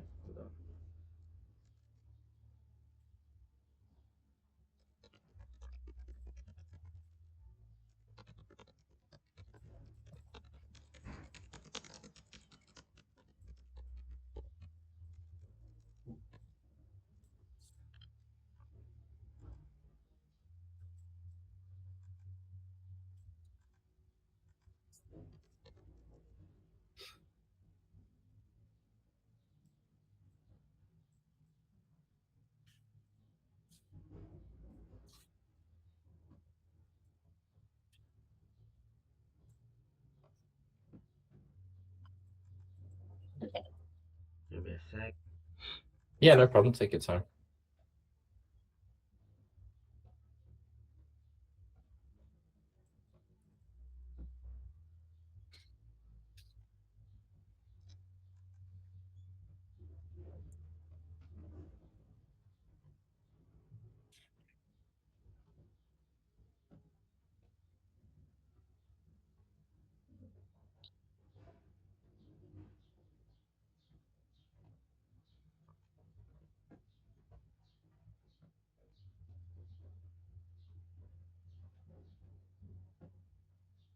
Okay, so I think we're done in a sense of like everything, but I just want to go back because I recall I don't know what time did we talk about this, about the mechanism, about what we want to call your system, because like even for you, you said it right.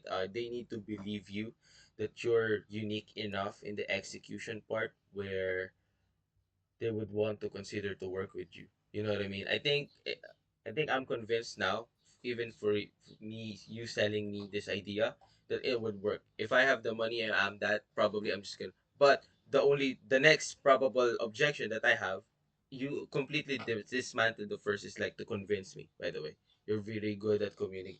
Yeah, like what you said, like clearly now articulating like why should I do it with you, or I could just use AI. I mean, there's so many like objections now, Yeah, right? I yeah, could yeah. just use AI or just hire my own team.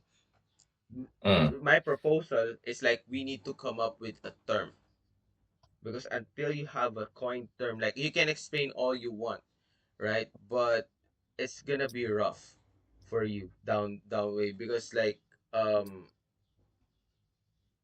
I think I don't know, maybe Alex is not doing it that way, but I mean your friend, that Alex Ramosi, but I'm sure Alex he has James. a, yeah, he has a system too, or what he calls his system, so that when his clients say hear that, okay, I want to learn that system, because I of course he created that.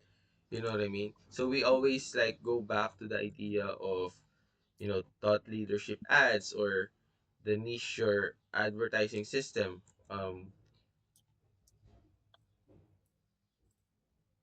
Mm. Okay. Currently, I'm calling it, if I open this up, because I do have names for it.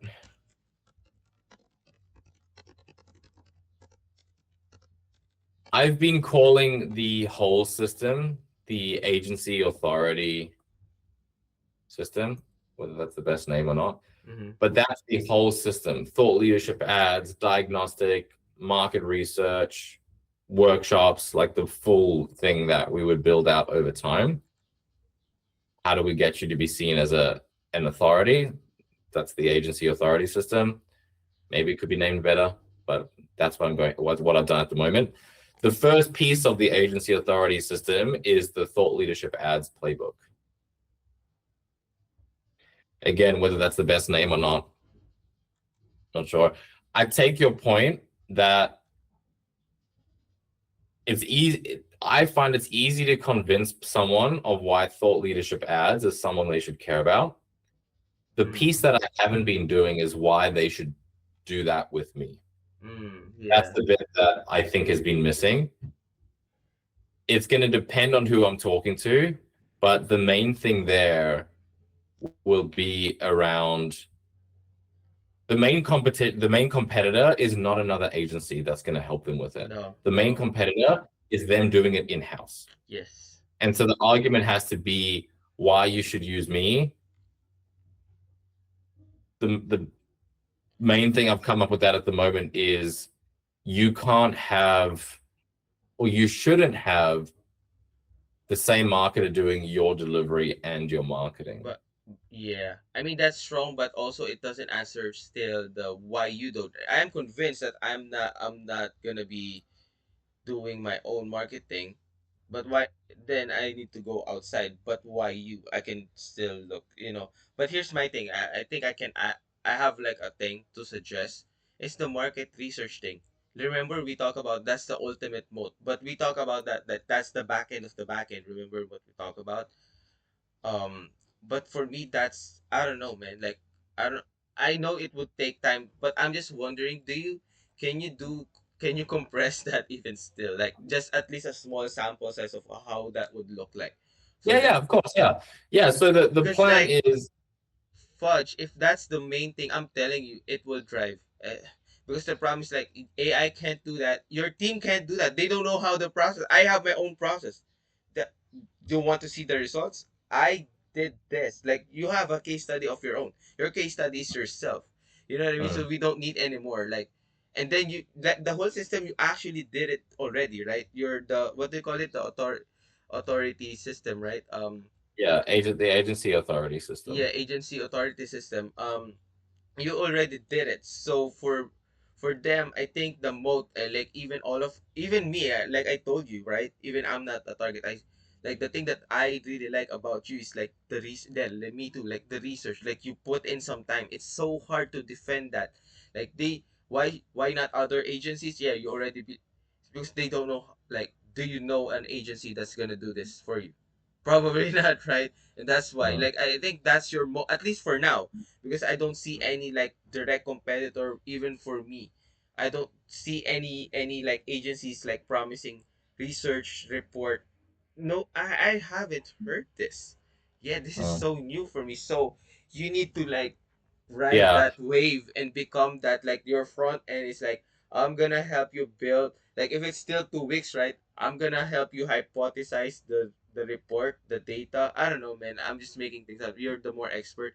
Or maybe the promise would be I'm just helping you to come up, or you mm, if you already have, I'm just gonna share my idea. It's like the report's gonna come from the actual LinkedIn ads that we're gonna do. mm. Maybe the ads is more of like, you know, the asking their audience like I don't know, man. I'm just thinking like you Yeah, get what I mean. I that's hope you. closer to the reality. So to give you an idea, Yeah. you're right, and maybe I've been downplaying this too much because most marketing agencies don't do research. No, bro. I'm Most gosh. research agencies don't Are do not marketing doing because you marketing. can Yeah, you're you the can go yeah, I like that. Yeah, sorry. I like that. You're like the middle. Like so yeah. yeah, that's a new category. You remember what we talked about, the legacy Hmm. category? That's yeah, now we're going back there. Your new legacy or your new categories like I'm a what they call like research based marketing like bro like nobody and even your moat is like I don't know how I know you told me like you just asked, you know, but don't say that please. You know what I mean, like we need to make it like a structure of course when we're communicating it, but because like me as a marketer too, like that's my insecurity, the research part. I don't know how to do that. So we don't have to tell them that you had, you know what I mean, but you have a case study though to prove it that you did it. You know what I Hmm. mean? And it's just work. Like as you can see here, like AI can do that. Your team is already full. They don't even have a skill to do that. You literally need to hire someone. But the problem is if you hire a legit researcher, they're gonna gather data that's not relevant to your marketing. But if you hire a marketer, right, they're not gonna even know how to do the market research. That's where I came in. Like I'm gonna give you the research and actually know how to use that research or that data that I'll be extracting for your marketing. I think that's the it's not properly worded, but that's like Hmm. for me the gist of Yeah, the I like that. Yeah, I really like that. To give you an idea, because there's a few things here, zooming out a bit. So yeah, that's the one key thing is we do blend both of those, and it sounds like I've been underselling that. yeah. There's also something that I'm happy to do long term is actually build out their own internal marketing. Maybe that belongs Yeah, that's somewhere the just as a note that mm-hmm. look, you're not going to be dependent on me. And Alex Emosi actually says this in one of his videos. He's like, if I ran a marketing agency, this is what I would say. In most marketing agencies, there's two options. One is I suck and you lose your money. Mm. The other option is we're good and now you're stuck and dependent on us and we're Right. controlling that Yeah, area of your lock business. in. Yeah, lock in forever. Yeah. We actually give you a third door where we can only do this because we are really good, Mm-hmm. where we will use our services to get started and pay for building your internal department long term. Mm. And so that way you don't have to worry about hiring people you don't know if it's the right fit for now and have them like try figure things out. We will install the system and set the Right. direction, but you won't be dependent on us long term. So that would be an I angle that love that. could be mentioned. Then there's the research angle as well of we're helping you look like an authority. The only tricky thing that I'm not sure about is there's two sides of marketing when you solve a problem. There's helping someone that is in pain become average, and then you're helping someone who's average become exceptional. For example, I'm overweight and I want to get to skinny. Mm-hmm. And then there's skinny and I want to get to buff, right? Right. A lot of marketing has that. It's different people. If you look at our situation, it's I don't have any leads and I want predictable lead flow. That's average. Mm. Mm. Then there's I have predictable lead flow. I want to be an authority, a market leader in my space. That's Mm. above average. So I technically would help with that whole journey. The research piece is helping with average to exceptional. The thought Ah. leadership ads are helping from no leads to predictable lead flow. And then we use the thought leadership ads to get data for the research. So they're all connected. So that's the only reason why I haven't been mentioning the research stuff as much, because it's very aspirational. And I thought people who don't have leads just want leads, but maybe it is a unique mechanism to say, like, we will get you leads in a way that also gets you data to set yourself up as an authority. We'll do both. Yeah, because like yeah, I'm keeping that for a long time when you're talking, by the way. That thing, like I'm just confused, like why is this not in the front end?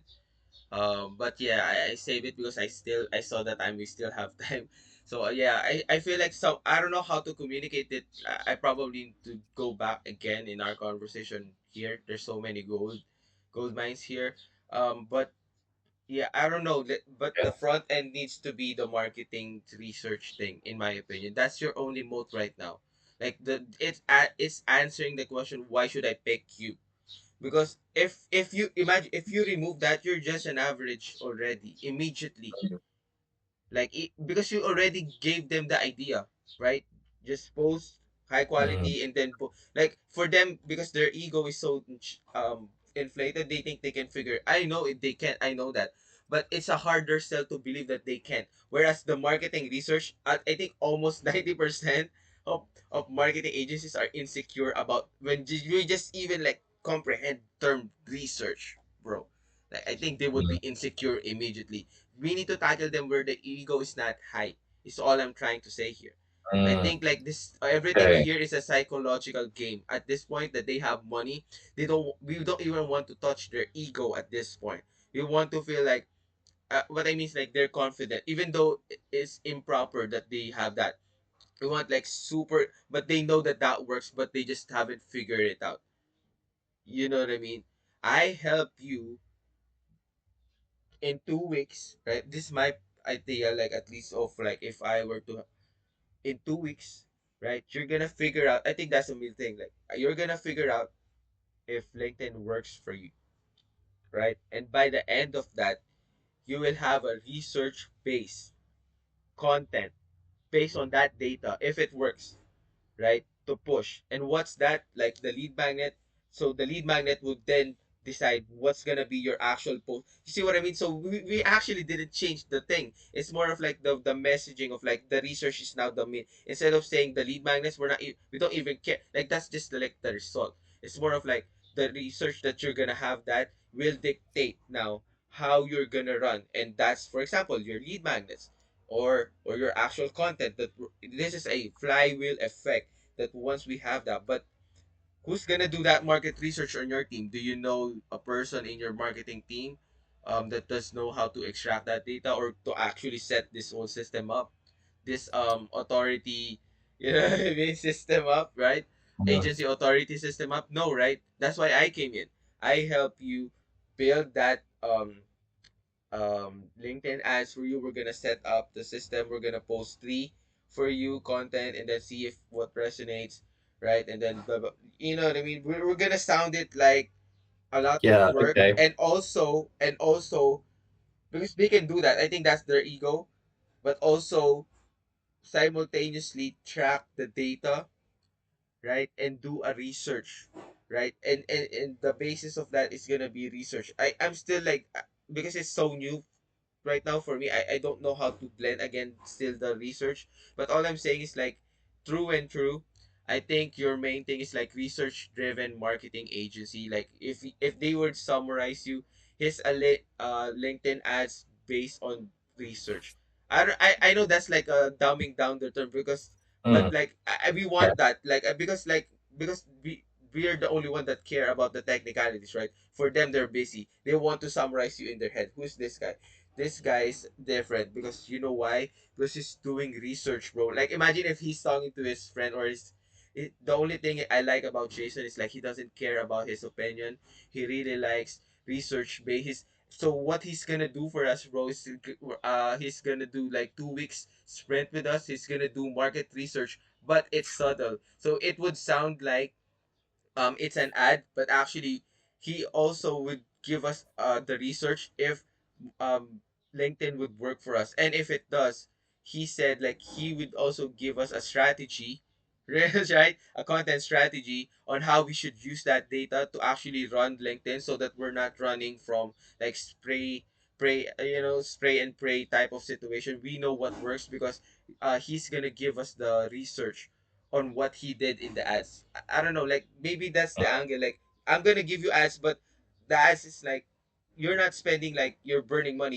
It's a research cost, but it's also acting as a promotion to your business. It's like a two in Mm, one thing. Like, you're already being promoted by the people that you want, but they don't know in the back of that, simultaneously between you and me, it's actually subtle research too for us. So I don't know how to blend that, like saying to them that we're gonna position it for them like a promotion for their business, but it's also simultaneously acting without the ICP knowing, right? They're part of a market research that you're gonna gather for them within just the 2 weeks. So now it's almost like irresistible. Like, I'm getting mm. to, because I would imagine they would assume like a market research would just cost 2K anyways. And now you're saying not just that, you're also gonna be promoting your business across, I don't know how many people you need to know. I don't know, like you're gonna be in front of 10, for example, 10,000 people on LinkedIn, your specific ICP.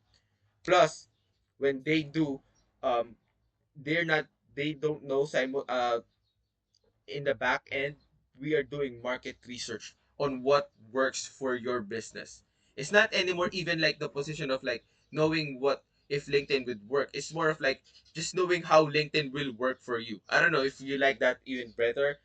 Because Mm. there's a fear there, if LinkedIn will not work, there's this assumption it will not work. I don't like that negative con. It's more like how LinkedIn will work for you. So we need to imply that LinkedIn is already gonna work for them in a Yeah, positive yeah, sense. yeah. I but prefer that as but well. but we need to go. Yeah, you know already, right? So if I would say, you already know, right, that LinkedIn is work will work, because you know your ICP is here. You probably know, you probably have a LinkedIn Premium, whatever, and you can toggle them. But the problem is like your only question is how LinkedIn will work for me. So that's Mm, where I came in. I'm Jason. I'm a research based LinkedIn ads agents. I have a LinkedIn, whatever, and I help you actually know. Like, that's the only promise.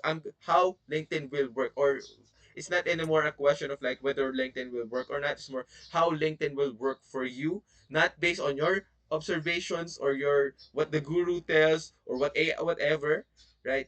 It's mm. because it's no one's. It's like it's everybody's different, right? Yeah, you can follow principles in there, but you need to find your specific personalized way, because you're unique, you're different. That's why we need to run that test. But at the same time, it's also acting as a promotion for your business as well. So you're getting two in one with just your 2K. And then by the end of that 2 weeks, you have I don't know what that deliverables now, because it's a new idea we just came up. Like, Yeah, whatever is inside of the research, and then the data of like what's the lead magnet like conversions, and like the click to rate, whatever, right? So it's a complete different offer now. I don't know if this is clicking or something. mm. Let me know. Yeah, yeah. So let me just give you more of an idea because I'm not sure if we'll be able to get research data in the 2 weeks, but we can obviously work out a research report topic. But a report in my case took 3 to 4 months to make. Right. Mm-hmm. So it's a lot of effort. The roadmap I was planning to follow was we get LinkedIn ads out Mm-hmm. running to a PDF lead magnet, right? Right. That gets lead downloads. We then connect and message those leads and email them a diagnostic we created that helps apply that lead magnet to them. And so that'll ask 25 questions and help personalize stuff to their business. That's how we get our data. So in my situation, Yeah. yeah, Sorry, but continue. that's not in the 2 weeks. And Okay. yeah, so 2 weeks is what PDF lead magnet, which could be the report topic, but the thing is, we can't build the report until we have data. So what we could do is we could make them a report that is based on third party data, other people's data. We make it based on what the data says out there into their report, and then next year we make them a report on their own data once we've collected 100 responses or something like that. I got what you're trying to say. We cannot promise that they have like a research full like what I get it, but maybe the promise then would be I still want a research because that's again your moat, right? That would initiate, maybe that's the angle. Like this ads is not just acting as a promotion. This would initiate, right? The actual, probably don't say this probably in the LinkedIn. It's more of the sales call, I would imagine, right? When they're asking like why they should choose you, right? Because that I think like even with this to our conversation, like that's the bottleneck right now, right? Why they should, because I'm gonna be the one. Are you open to that? Like I'm gonna be the one setting that up, that workflow for you when they download, right? And then we're gonna have a flow. Is that what you're trying to say? And to, so now instead of like cold email, they're warm email, right? I just noticed that because they gave their email. Yeah, they would be on your That's more newsletter you. and all this stuff. So that's Yeah, like the thing that you're trying to. So I'm building side both. Like all I'm saying is I don't, yeah, because you're the expert here.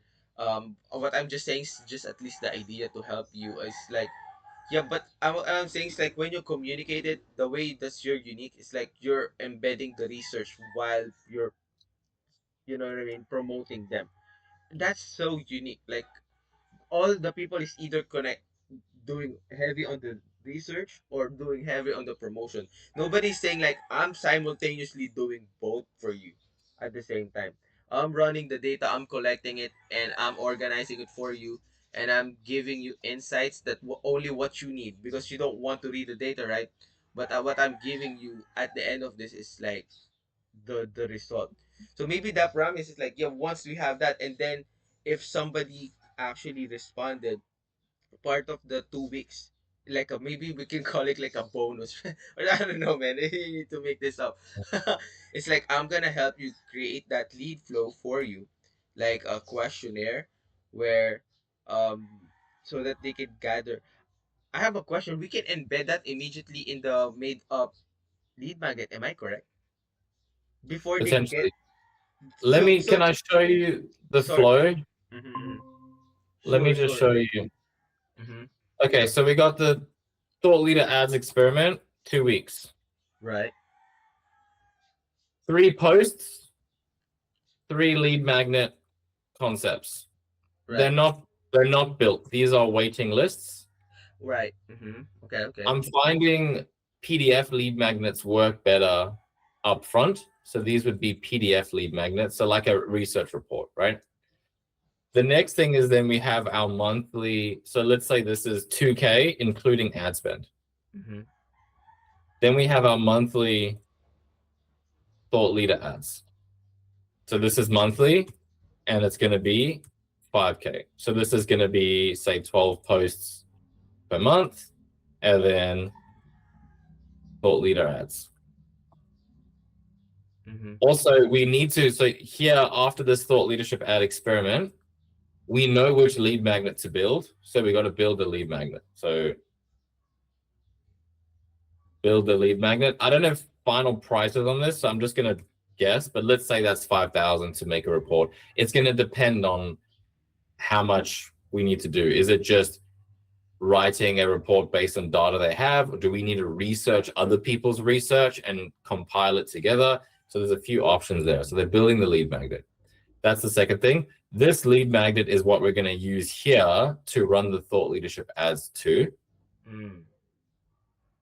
Cool. The other thing that's going to be in this is a weekly newsletter. So we'll have one newsletter a week, 12 LinkedIn posts a month. Here we got the lead magnet. That's going to start collecting us leads.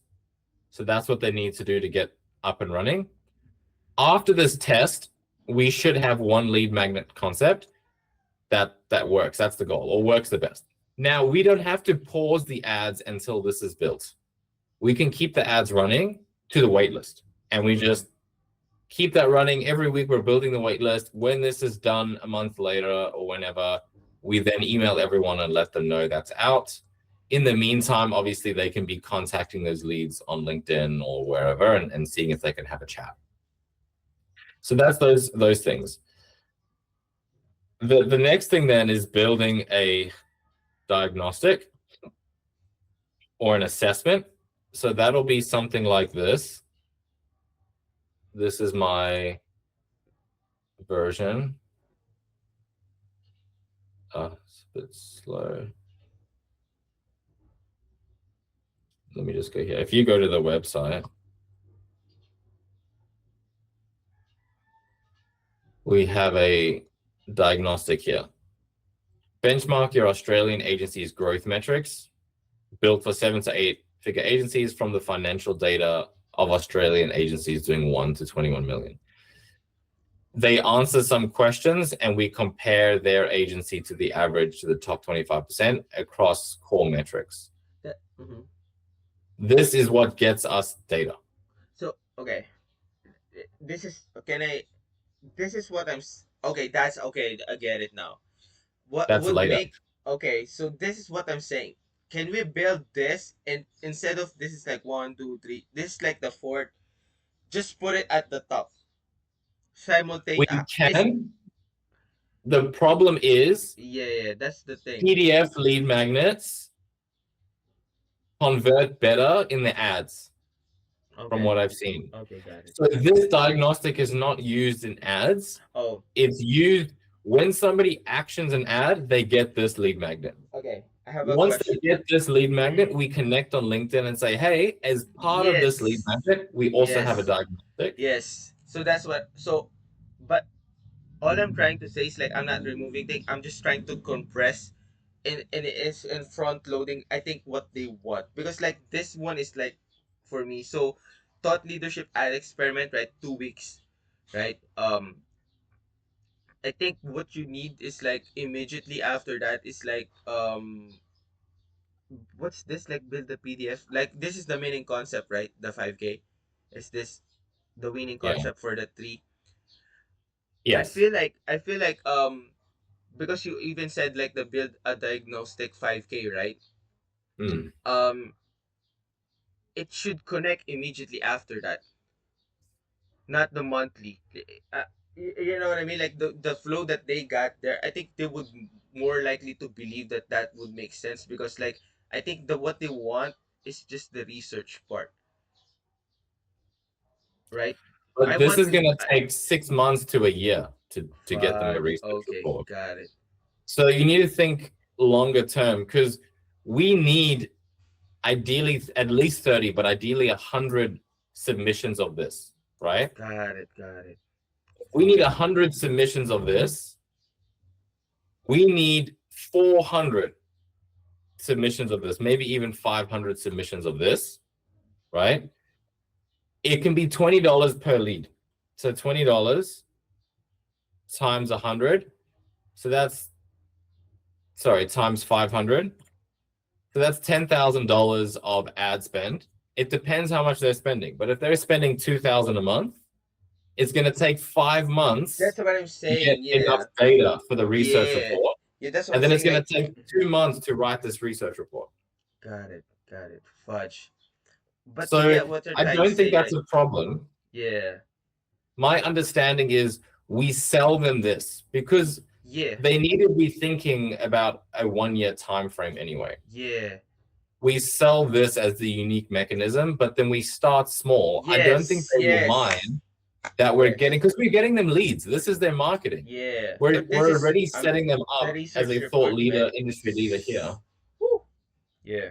I'm telling you, the research Yeah, report is the Trojan horse. I don't know what's if that's the proper word yet. They're gonna be. I want to have a report. Yeah, because it would drive like the promise. It will drive everything for your marketing. Your research is your marketing or something like that. A bold claim because like yeah, you don't want to be like you're gonna counter the BS of all these claims that you seeing in this is the only like maybe you can even this is the only way to even convince a saturated market like us, right? Is to just have that, you know what I mean? Just a research report. Because like if you don't mm. have this, AI can literally because like I'm not even caring about age. I'm my fears like the competitor is AI. If I'm being honest, like the AI is but AI can't do that. It literally needs manual work to do this. You're Yeah. not No, I full. understand. So this is the 20K is like the front end, and then the mechanism probably is just a 2 week sprint to start things off. Yeah, I got what you're trying to say. Yeah. It's so sad. It's just so sad. Like what I'm saying is like, I'm still pushing. In that research report 20K, can we like I'm just thinking like a quick win. You get what I mean? Like because the triples and three lead magnet concepts is not still hitting for me. Like it's not an irresistible offer. But if you promise to them that you're gonna like include some part, I'm not saying the whole report, like I said, it's impossible. But some part that they would be interested in to get alongside that like a mini like I said, like quick win for them in that 2 weeks. You know what I mean? But the quick win is knowing whether LinkedIn is going to work for you. That's the win. As the bonus is then having leads. So we're doing a mini experiment to see if Oh, LinkedIn will okay. work. Okay. And they're going to maybe have 3 to 10 leads as a result of that. Got it. Got it. Okay, so Maybe more. They could even have like 30 to 50. right. So I think that's pretty appealing. We don't have to stack it too much. Like, hey, let's know if LinkedIn's going to work for you and get you a few leads. We will then know the direction to go in, and we can do a presentation with the data from that on what the different lead magnets like people chose and the numbers behind that. But if I said to you for comparable numbers, hey Francis, how about I run a 2 week experiment where we see what lead magnet works best for you, and that way you can know what your clients want, as well as you will maybe have 5, 10, 20 leads to reach out to afterwards, and that's going to cost $20. Are you in? Yeah, of course. Because that's what the price will be like for them, and that's including ad spend. You don't have to worry about ad spend for these Mm. ads. It's included in the $20. I think that's the yeah. I think we should wrap it up. Instead of saying if LinkedIn will work for them, it's more of like if what type of content will work for you already. So we're already implying just need to find Yeah, that what works works. too. Yeah. I think that's a stronger like and a more positive so that there's no more like burning of boats type of situation if it doesn't work. It's more like if it doesn't work, we just need to run more tests. You get what I mean? Like in their minds, we just they need to be convinced that LinkedIn will work. They just don't know how it will work for them yet. If is that's I think that's the case. So I think this is a high ROI, like even for me, like a high revelatory like insight for me, like how to position this. Everything that you're trying, like all I care about in the LinkedIn, just by the way, for the pillar is just this part right here, the 2K. Like we're not even gonna talk about, you know what I mean? This is like a mini research report in a nutshell. Yeah, for their business, it's data collection. Obviously, they can't use that in their marketing per se. Right. It's just an internal thing. It's an It's internal experiment. internal. Yeah, maybe we could make something up like the one of the outcomes like internal research report on what the data showed on that research. Just Yeah, we can create a presentation. yeah, that's what that's all I'm trying to say, Jason. By the way, I didn't say like yeah, yeah, yeah. So that they have data because they like the way you're presenting data to them, right? That's the way we're driving them. Yeah. They probably want a mini version of that in their internal team. Like research found out a person, maybe we could call it like a personalized internal research report, where that will be based on the 2 week sprint. Like that's a bonus. I don't know. Like yeah, probably yeah, data. Yep. It's like a Yeah, that's bonus. yeah, that's fine. That'll be one of the deliverables. I'm telling Yeah. you, So, this one would like work because like it's a mini version of what they're gonna be getting in the back end, like the research report 20K. They would see how you work, how you present data, and then they would like have the thing here is like how to decide, right? That's the promise. So we're gonna suggest to them how they're gonna be deciding too, based on data. yeah. The thing we also have to bear in mind here that I'm not sure about is there's two sides, right? What is Below it? average to average, average to exceptional.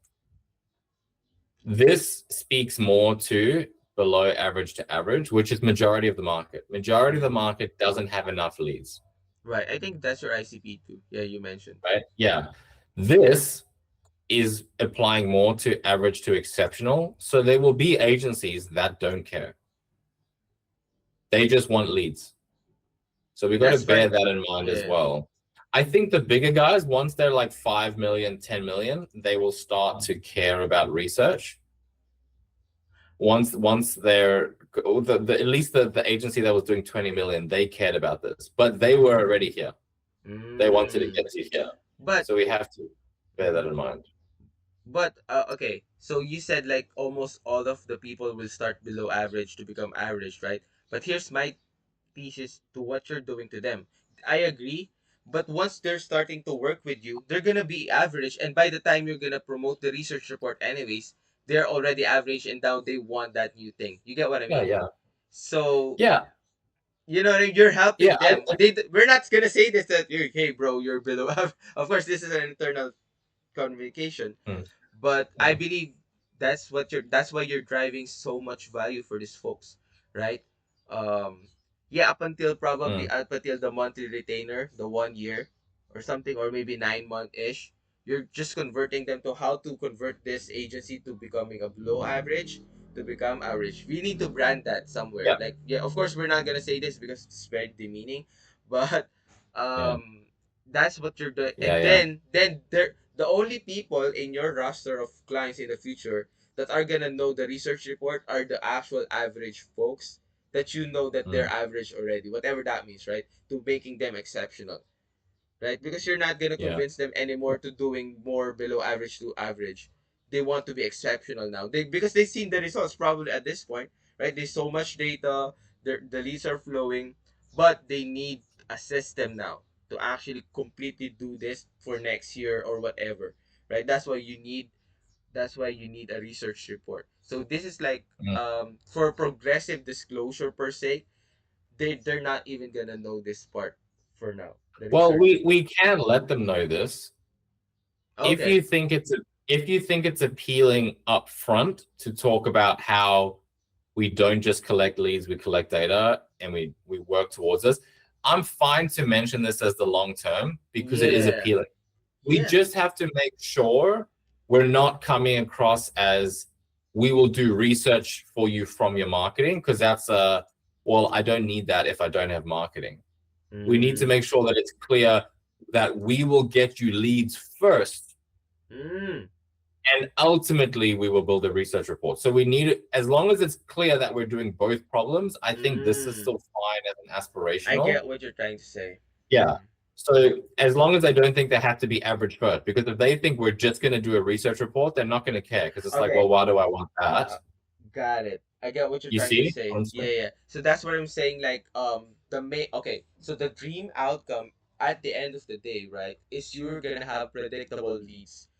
But the cool thing of why you should work with me is not you just don't you're not just gonna get that.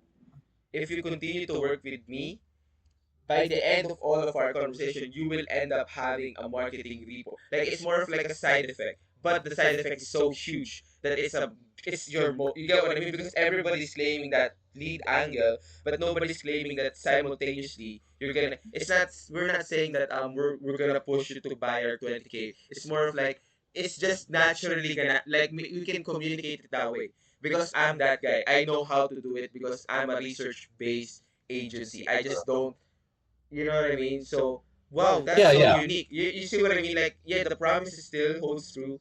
Consistent pipeline of qualified inquiries or appointments, book call per month, one per month, right? That's the ultimate promise. But at the same time, because I know how to do it, right? And I will do it properly from day one, starting from the 2 week sprint.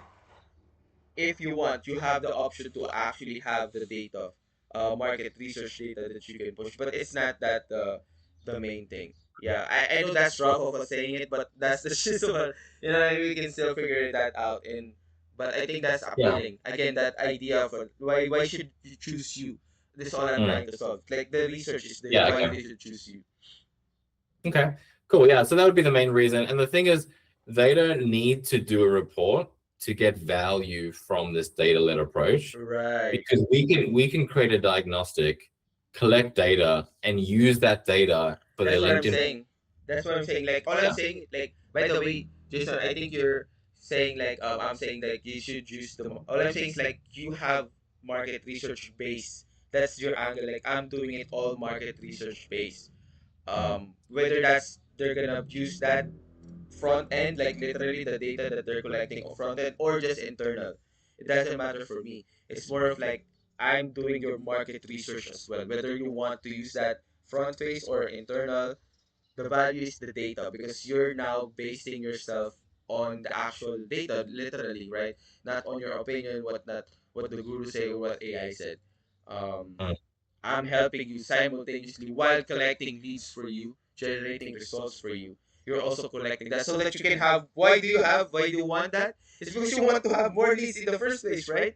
So, Yeah, you know, exactly. maybe that's the angle of it. Like, the only way to figure out like how to generate more leads is to actually create your own data, not just rely on external data, right? Because I think they would, and then that's your moat. AI can't do that. You know, agencies don't know how to do that. Their team doesn't know how to do that. Only Mm. Jason, right? Only Insight he can know how to do that. Yeah, yeah, yeah. Anyways, bro. I think that wraps up session 3 and the yeah. Thank you for your time. Do you have like yeah, I think I'm just gonna give you like the final doc. It's not complete as you can tell because we skip a bunch. So what I'm gonna do is I'm gonna create like the final doc where essentially you can answer those. Again, no pressure, bro. Like, don't Okay. yeah, right. Yeah, I just didn't get time over the weekend, so that's why I haven't done it. Yeah, no But worries. Mhm. yeah, if you wanna do a final doc, that's fine. I also have a couple of posts that we can Mhm. start on just to neaten up a little bit. I Mhm. actually have a post on what we've been talking about here, Wow. the market research led playbook. So that'll be one that we can potentially get out. It's 80% done. It just needs a bit of tweaking. Let's go. So okay. So what's the next steps then? Do you need me to fill those questions out before you can create the final doc, or Yep. Yeah, that's the final piece and pieces, and then we're complete. We're done with the strategy and all these long talks, right? The next Mhm. step after that, like let's assume you figure that out, and I'm gonna share that PDF with you, right? Like it's gonna be long, right? Just compilation of everything we talk about. I'm gonna immediately also do the suggestion, right? The pillars at the same time when I send that document, right? So that we can immediately, like what you said, I'm gonna apply what you said, like immediately, just let's try it. The three posts immediately idea, right? And then I'm gonna probably even, yeah, I think I'm gonna start there because I don't want too much effort if we don't validate first the three pillars. So you know what I mean? That's the first thing. If you agree or disagree, let's say we finalize the pillars, I'm gonna then quickly, right? If you have some ideas already or posts that written, you can share that to me. Or if not, it's cool. I'm gonna create the outline, and then that's gonna be our new conversation. If you want to move forward with like you testing me out for like what you said, let's apply what you're doing. The 2 week. I'm gonna do the 2 week thing, like 6 posts, right? Let's do a post first. for an X amount. I don't know the thing yet, but like that, and then it will determine too, right? Whether or not you like the style of the work that I'm doing, the quality, right? And also if it's actually generating results too for on your end, like the actual analytics, LinkedIn analytics, right? Um, yeah, that, I think that's my plan, or at least that's how I would envision. Um, based on my application of what you said, yeah, Yeah, on cool. Okay. Friday. Yeah, okay. Cool. Sounds good. So just thinking through the practicals, I have Mm-hmm. about 50 post ideas that Oh, I've okay. got in the pipeline. So I have a lot of ideas because I'm actively writing content. Right. So I have a lot of posts that are almost done and some are just the idea. So there's a whole spectrum.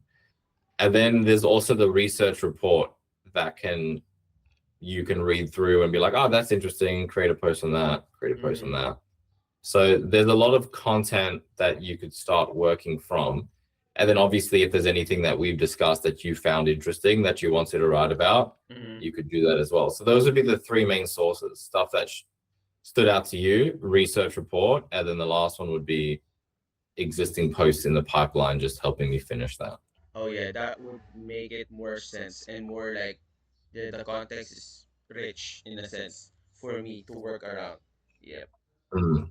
got it. Existing posts in the pipeline might be the easiest place to start because there's already an outline there. You can just finish them up and get an idea of what I was thinking. You can provide your thoughts on that.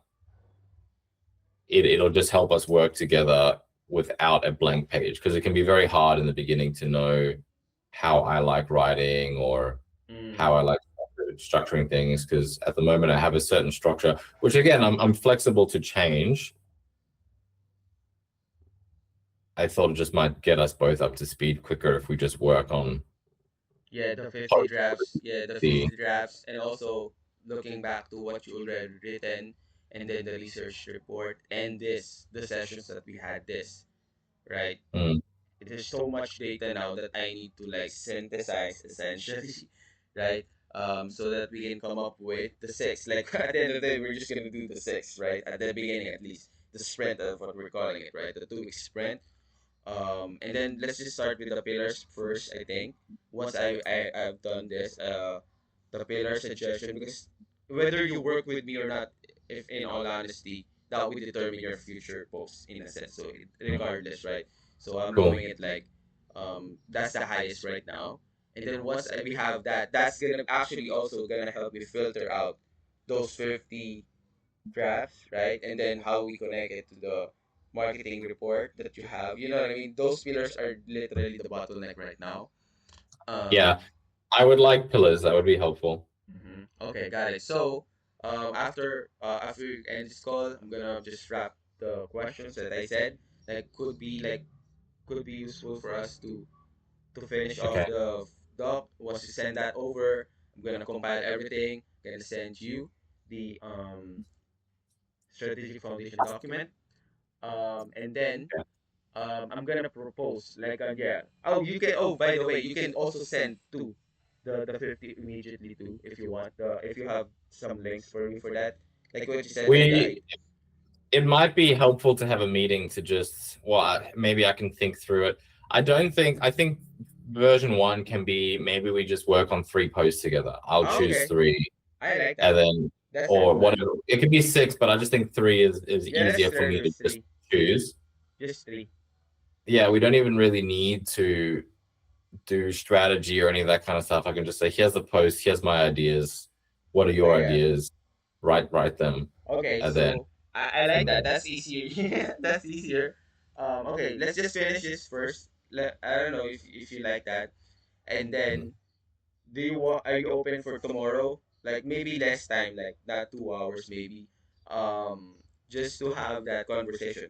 Literally, the first three posts that you like. Um, mm. is that what you're Yeah, thinking or I have a no? meeting tomorrow with Alex James in the morning. So Wow. generally, mornings are Oh, I can content. adjust. Mm-hmm. So on every Tuesday, we have a content writing session together where we just jump together and write, kind of like gym Oh, buddies writing. Nice. That's cool. Hmm. So, hmm. So there's two options. One is I could give you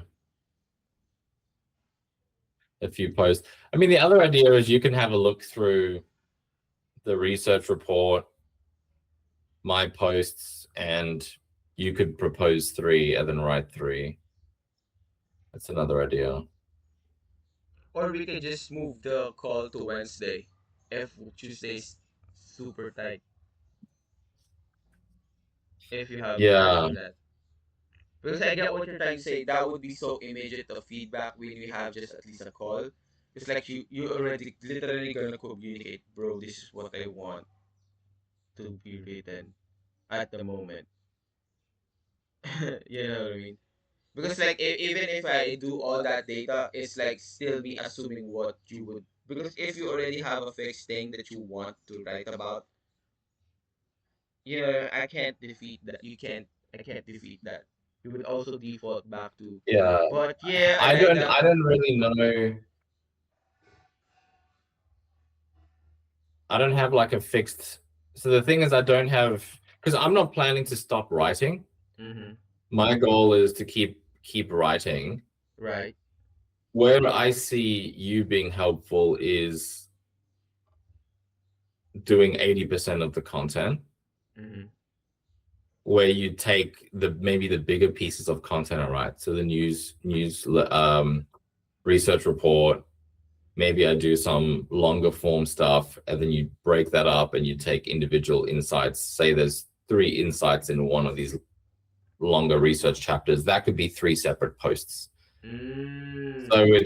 it's dissecting the stuff that I'm researching, because I'm going to keep researching, right? So the Right. goal is for me to do that and to give you the insights, and then you take one big piece of research and you make 50 posts on it, or Got it. 3 Yeah. posts, depending on that. And there might be some other pieces of content here and there that I help with.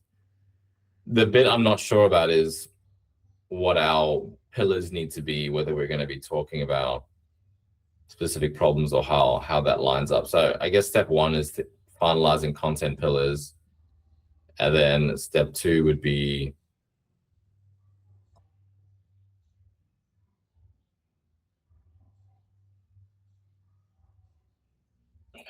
either pulling out the, what would you prefer? Would you prefer for me to just say, here's all my current stuff, write 3 posts from this? Because most of the research report has not been published on LinkedIn. Mm. So I could just give you everything I've done so far, and you can then write 3 posts. That's one option. Another option is I could say, here's 3 posts that I was thinking to write. I think Finished. What do you prefer? like for because if you really just want to test me without the pillars, the latter, right? Because you Here's already 3, have right? the idea already, and I have enough data to know about your business because of what we did in the past 3 days, right? To know your style or something like that, the way you believe and stuff, the way you want to write it, right? And even I can like go back to your previous research, but I still need like I think if it's just a test, right? You still want to test the waters with me. I think that's the easiest one for the both of Okay. us, right? Because like yeah, I cannot defeat what you already want. You know what I mean? It's a Yeah. hard Okay. thought. Cool. Yeah, yeah. So okay, let's do that. And then if you Wait. probably the next step, if you really okay, I like how Francis is doing it, the writing, I like it. He knows how to use my voice, etc. Now we can talk about probably the pillar after that. This is focus on the 3 content ideas that you want probably, and just give me enough context for me to work on that. Like maybe it's just a market research or whatever. And then yeah, we're gonna build. I'm gonna build it immediately. Probably that's the next step, so that we don't have a call anymore. It's more of like you checking the yeah, you send me a brief like this is the 3 ideas or concepts and then the context, right? And then I'm gonna build that immediately for you without any more like thing. So you immediately Okay. see the version 1, and then you're gonna give me feedback based on that. Okay. Let's do that. Because something that I find easy Mm-hmm. is to come up with the idea and brain dump a whole bunch of things Yeah, down. you're really good at that too. Yeah.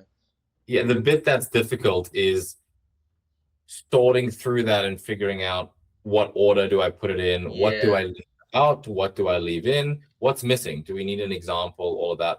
So I can give you 3 brain dumps, Yeah, please do. and that'll have all the information, and then you structure it, write it nicely. I think we I can might work that way. I mean, I like context. I like brain dumps better than like very brief descriptions. That's hard. That's hard to work with.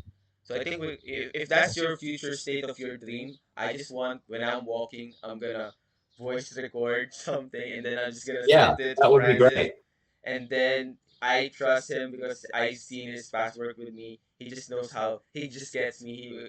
Like literally, I promise him my voice match word sharing, right? Yeah, that would be my ideal, because Oh, often I will be reading something, watching something, thinking about something while walking. I can then record a video and explain it, but it will then take another hour to actually write it up nicely, 2 hours to write it up nicely, right. whatever it is. But So if I yeah, could just send that to you, that makes your life easier for context. And then sometimes you might say, that's not a good idea. We don't need to post that. We don't have to post everything we do. So we might write 10 posts and only post 6. That's fine. I'm okay with that. We obviously need to make sure that it's worth your time. Ideally, we write 10 and we post 10. But if we write 10 and only 9 are good, or not good as in written well, good as in the ideas are worth the sharing, idea, yeah, then we can go. Yeah, we don't have to post everything. But I think having content pillars will help me with that. Just some way of moving filtering, because I forward. noticed some things I want to talk about are not worth talking about. They're too in the weeds. They're not related to the big problems agencies want to solve. Like, how do I stand out? How do I market? How do I grow? I think we need to be speaking about those big picture desires. How do I get predictable clients? I like that. Not the details of like, how do I get LinkedIn followers? Man, I don't think we care about that. I'm excited about that because I have an idea too. It's like moving forward with other clients. Here's my proposal. Just give me a brain dump of what you want. Yeah, that I'm gonna apply this. And we're gonna not do anymore like this strategic foundation. This year you're gonna be the last unless they really wanted to, right? Of course, I would take it. But I would just can you please just brain dump whatever you want to post and I'll just create out of that just a 3 thing 1 week and just see if I match really your voice or you like the way I'm writing, and then maybe just approve literally this just a proof of concept, right? And then if they like it next week we can talk about more details of like now like it needs to systematize. I need your pillar Yeah, now. So I think that's what I'm gonna do with you. Like let's not yeah, don't even think about the pillar for now. Just write me those 3 brain dumps that you do. Like treat it cool. as if like yeah don't super organize it for me so that I have a challenge. You know what I mean? Yeah, Literally as perfect. if I you already have hire a me. couple. Yeah, you have literally if you hired me already, how you would Mm, share it to me that you're pleasant, like, okay, I like this way of um doing it. Right? mm. Yeah. So let's Okay. do that if you want. And then I'm just gonna wrap up the questions after a call, then send that to you. Again, no pressure on that finishing that, okay? Because this Okay. this new thing is How, different. Yeah. how many questions do we have left? Yeah, I'm gonna try to I'm not sure. I need to double check, but I'm gonna Okay. try to minimize that as much as possible. Or if there are questions, I'm gonna guarantee like you already know the answer. You just need to find it. You know what I mean? Just copy paste and stuff like that. Okay. Because I'm okay to miss questions. I think we've done 80%. There's also a lot of stuff that I've posted. So if I'm assuming you're going to be using Claude or something to put this together, you can go through my LinkedIn posts and Figure it out. put that into Claude or something like that if they want more context, because in some of them I talk about, this is the experiment I did for the research. These are some of the numbers I'm getting. So they have numbers and data in there. Got it. Okay. Okay. So what I'm gonna do now is like instead of you, I'm gonna try to yeah maximize everything that I have up front. And then if there's still anything left, right? That's the only questions that I'm gonna ask. I think that's what you're trying to say, right? Instead of you doing it, let's. Yeah, and even if there's, yeah, I'm happy for you to skip some questions that you would normally ask. I don't value a long Oh, okay, document. got it. Okay, I I want get. something that is helpful. Let me show you what I want, just for expectations. This is where I think this document will be used. So if we end up working together, Mhm. I have a content process set up where I got some ideas that I'm working on. This is where I'm drafting. So if we work together, I will brain dump in here and I will Mhm. sign it to you. You will then move it to editing. We will Right. then have a review afterwards. I give feedback. You can then move it to polishing. Mhm. When it's done, we then move it to designing. My wife picks it up and she will Right. then design it. And then we move it to ready to post. And then I schedule it or you schedule it, whoever wants to schedule it. Doesn't matter. My Yeah. wife can Yeah. schedule it. Mhm. That's the process. Then I have a reference document that's handy when writing. So perspective Mhm. pyramid, what are my beliefs? What's my approaches? What are my tactics?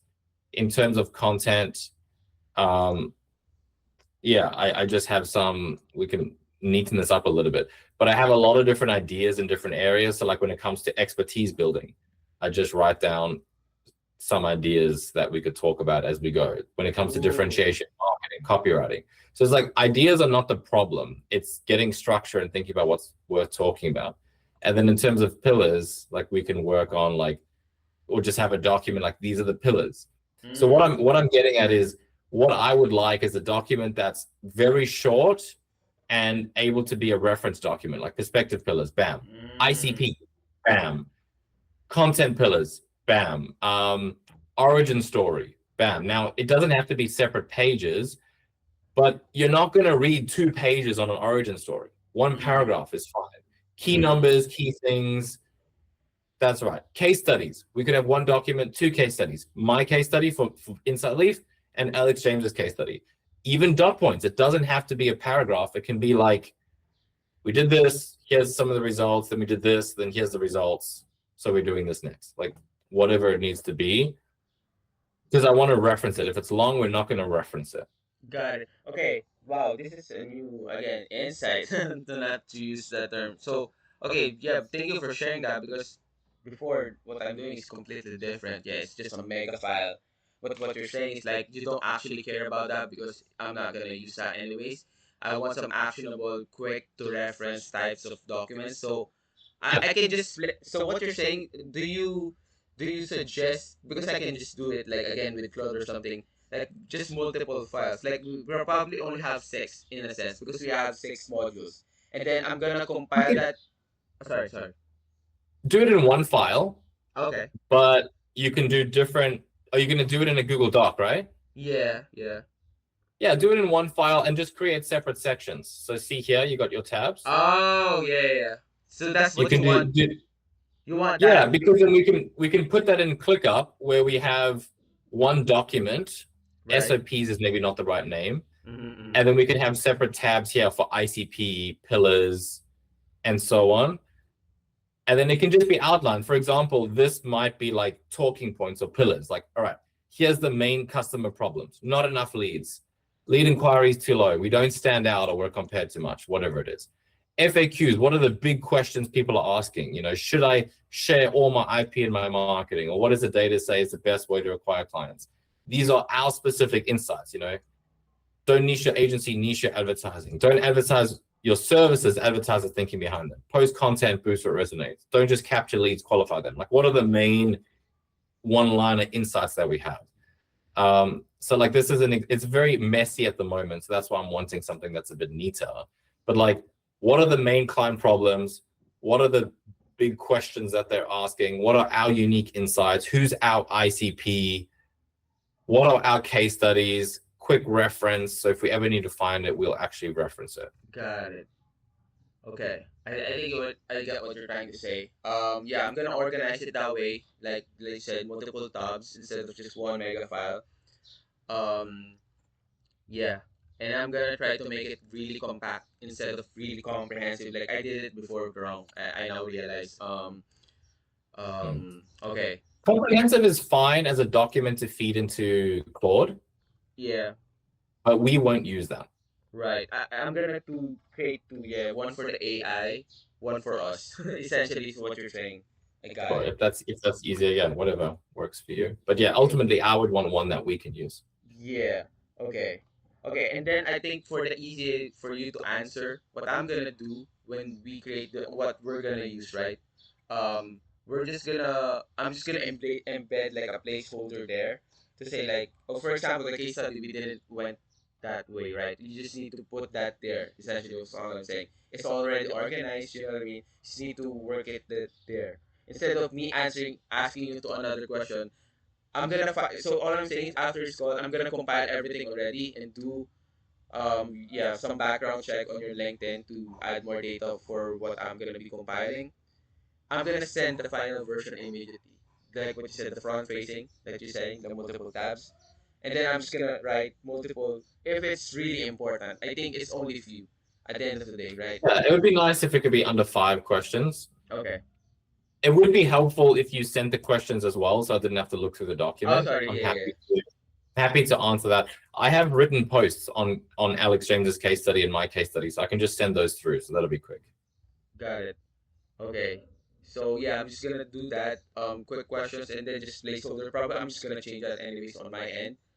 But at least what I'm saying is like, yeah, the SFD is done. After I compile everything, there's just only few tweaks that we need to add, like we said, five or less questions in order for us to actually close this chapter of our, the project essentially. Mhm. And then we can move to the three posts, like what you said, just sharing the brain dump thing. After that. I already have 3 posts ready for you. Oh fudge, yeah. So what are your Yeah, I got 50, right? So three is not a yeah, problem. yeah. So what's your like projection here? Because I think yeah, this is all done. Like probably the SFD is done today. So what's your for the three posts? What's your budget for that for now? Like what's your like? Okay, I'm just gonna Mm. run it immediately with you if this is your plan. Because this is a test. Yes. I don't see it as like making money as for now. For me, it's more of like I just need to prove it to you. So Yeah. Okay. So what I was thinking, in terms of the monthly amount as well, what's your thoughts on? I think you said currently you're charging 400 to this guy per month for 5 posts a week. yep. You want to be at 800 a month for 3 posts a week. Is that right? Yeah, that's my initial offer to 800 a him. month. Yeah. That didn't work out. Yeah, the way I planned. Okay. So maybe we could do something where we work towards it. I'm happy to work towards paying you 800 a month, but maybe we could start on 600 a month. And then after this test, we can map out a timeline. So maybe it's 600. Once we've done this number of posts, then it's 700. Once we've done this number of posts, then it's 800. I get it. Like whatever that timeline looks like. So the better you get, I'm happy to pay more. But in the Mm. beginning, it's going to be more of my time. Yeah, just an idea. But what's your thoughts on that? Yeah, that totally makes sense, and I can sleep at night with that offer because I know it's fair. You know what I mean? It's not like both ways are happy with it. You know what I mean? But okay, that's for the monthly. So you're saying it's like for month one, if for example, I'm not yeah, you're happy, yeah. For that's like 600 for the 12 posts, right? At Yeah, the beginning. yeah. Got it. Okay. And then my question would then be if that's the case, maybe I need my math here. So what Well, would I that think be that's then? about 60. Yeah, because if it's 600 a month and there's 12 posts, I mean, technically there's a little bit more than 4 weeks in a month. So it'll be like $46, $50 a post, something like that. Got And it. so for 3 posts, we could do 150 if that works for you. I mean, yeah. I think yeah, for the testing round, yeah, it's worth testing it out for the 150. So it's like matching what we did here, like 150. Okay, got it. So yeah, I think we can deliver. Like what day is it? I think it's yeah Monday. Sorry. Yeah, I think I can deliver that within this week. The three posts. Especially you're gonna do that. Okay, so summary. I'm gonna. I think I need to work. Yeah, after this. Just like the SFP. compiling this everything, sending that 5 questions or less to you, and then already the done. By the way, the done SFD what we I've collected already. Just adding those. It doesn't change anything. And then we can close that. And are you open? I'm gonna also put in this day the invoice for that Yeah, yeah, of three. course. Yeah, yeah. So do you still like the 50-50 thing? Sure, yeah. So you can send final 50 for the previous one and then the 50 for the 3 posts. That's fine. Yep, got it. Yep, I'm gonna be working on those after just within this day. So that I can start already, and then you can send me the Yeah, three I'll also. aim to send those posts to you today. Oh fudge, that's quick. Yeah, tomorrow I need to work. That's cool. Yep. All Okay, right. Woo. sweet. All Sounds right. good. I'm Thanks, excited. Francis. Thank you, Jason. Have Yeah, yeah, a me great too. day. All right. Thanks, you too. Bye.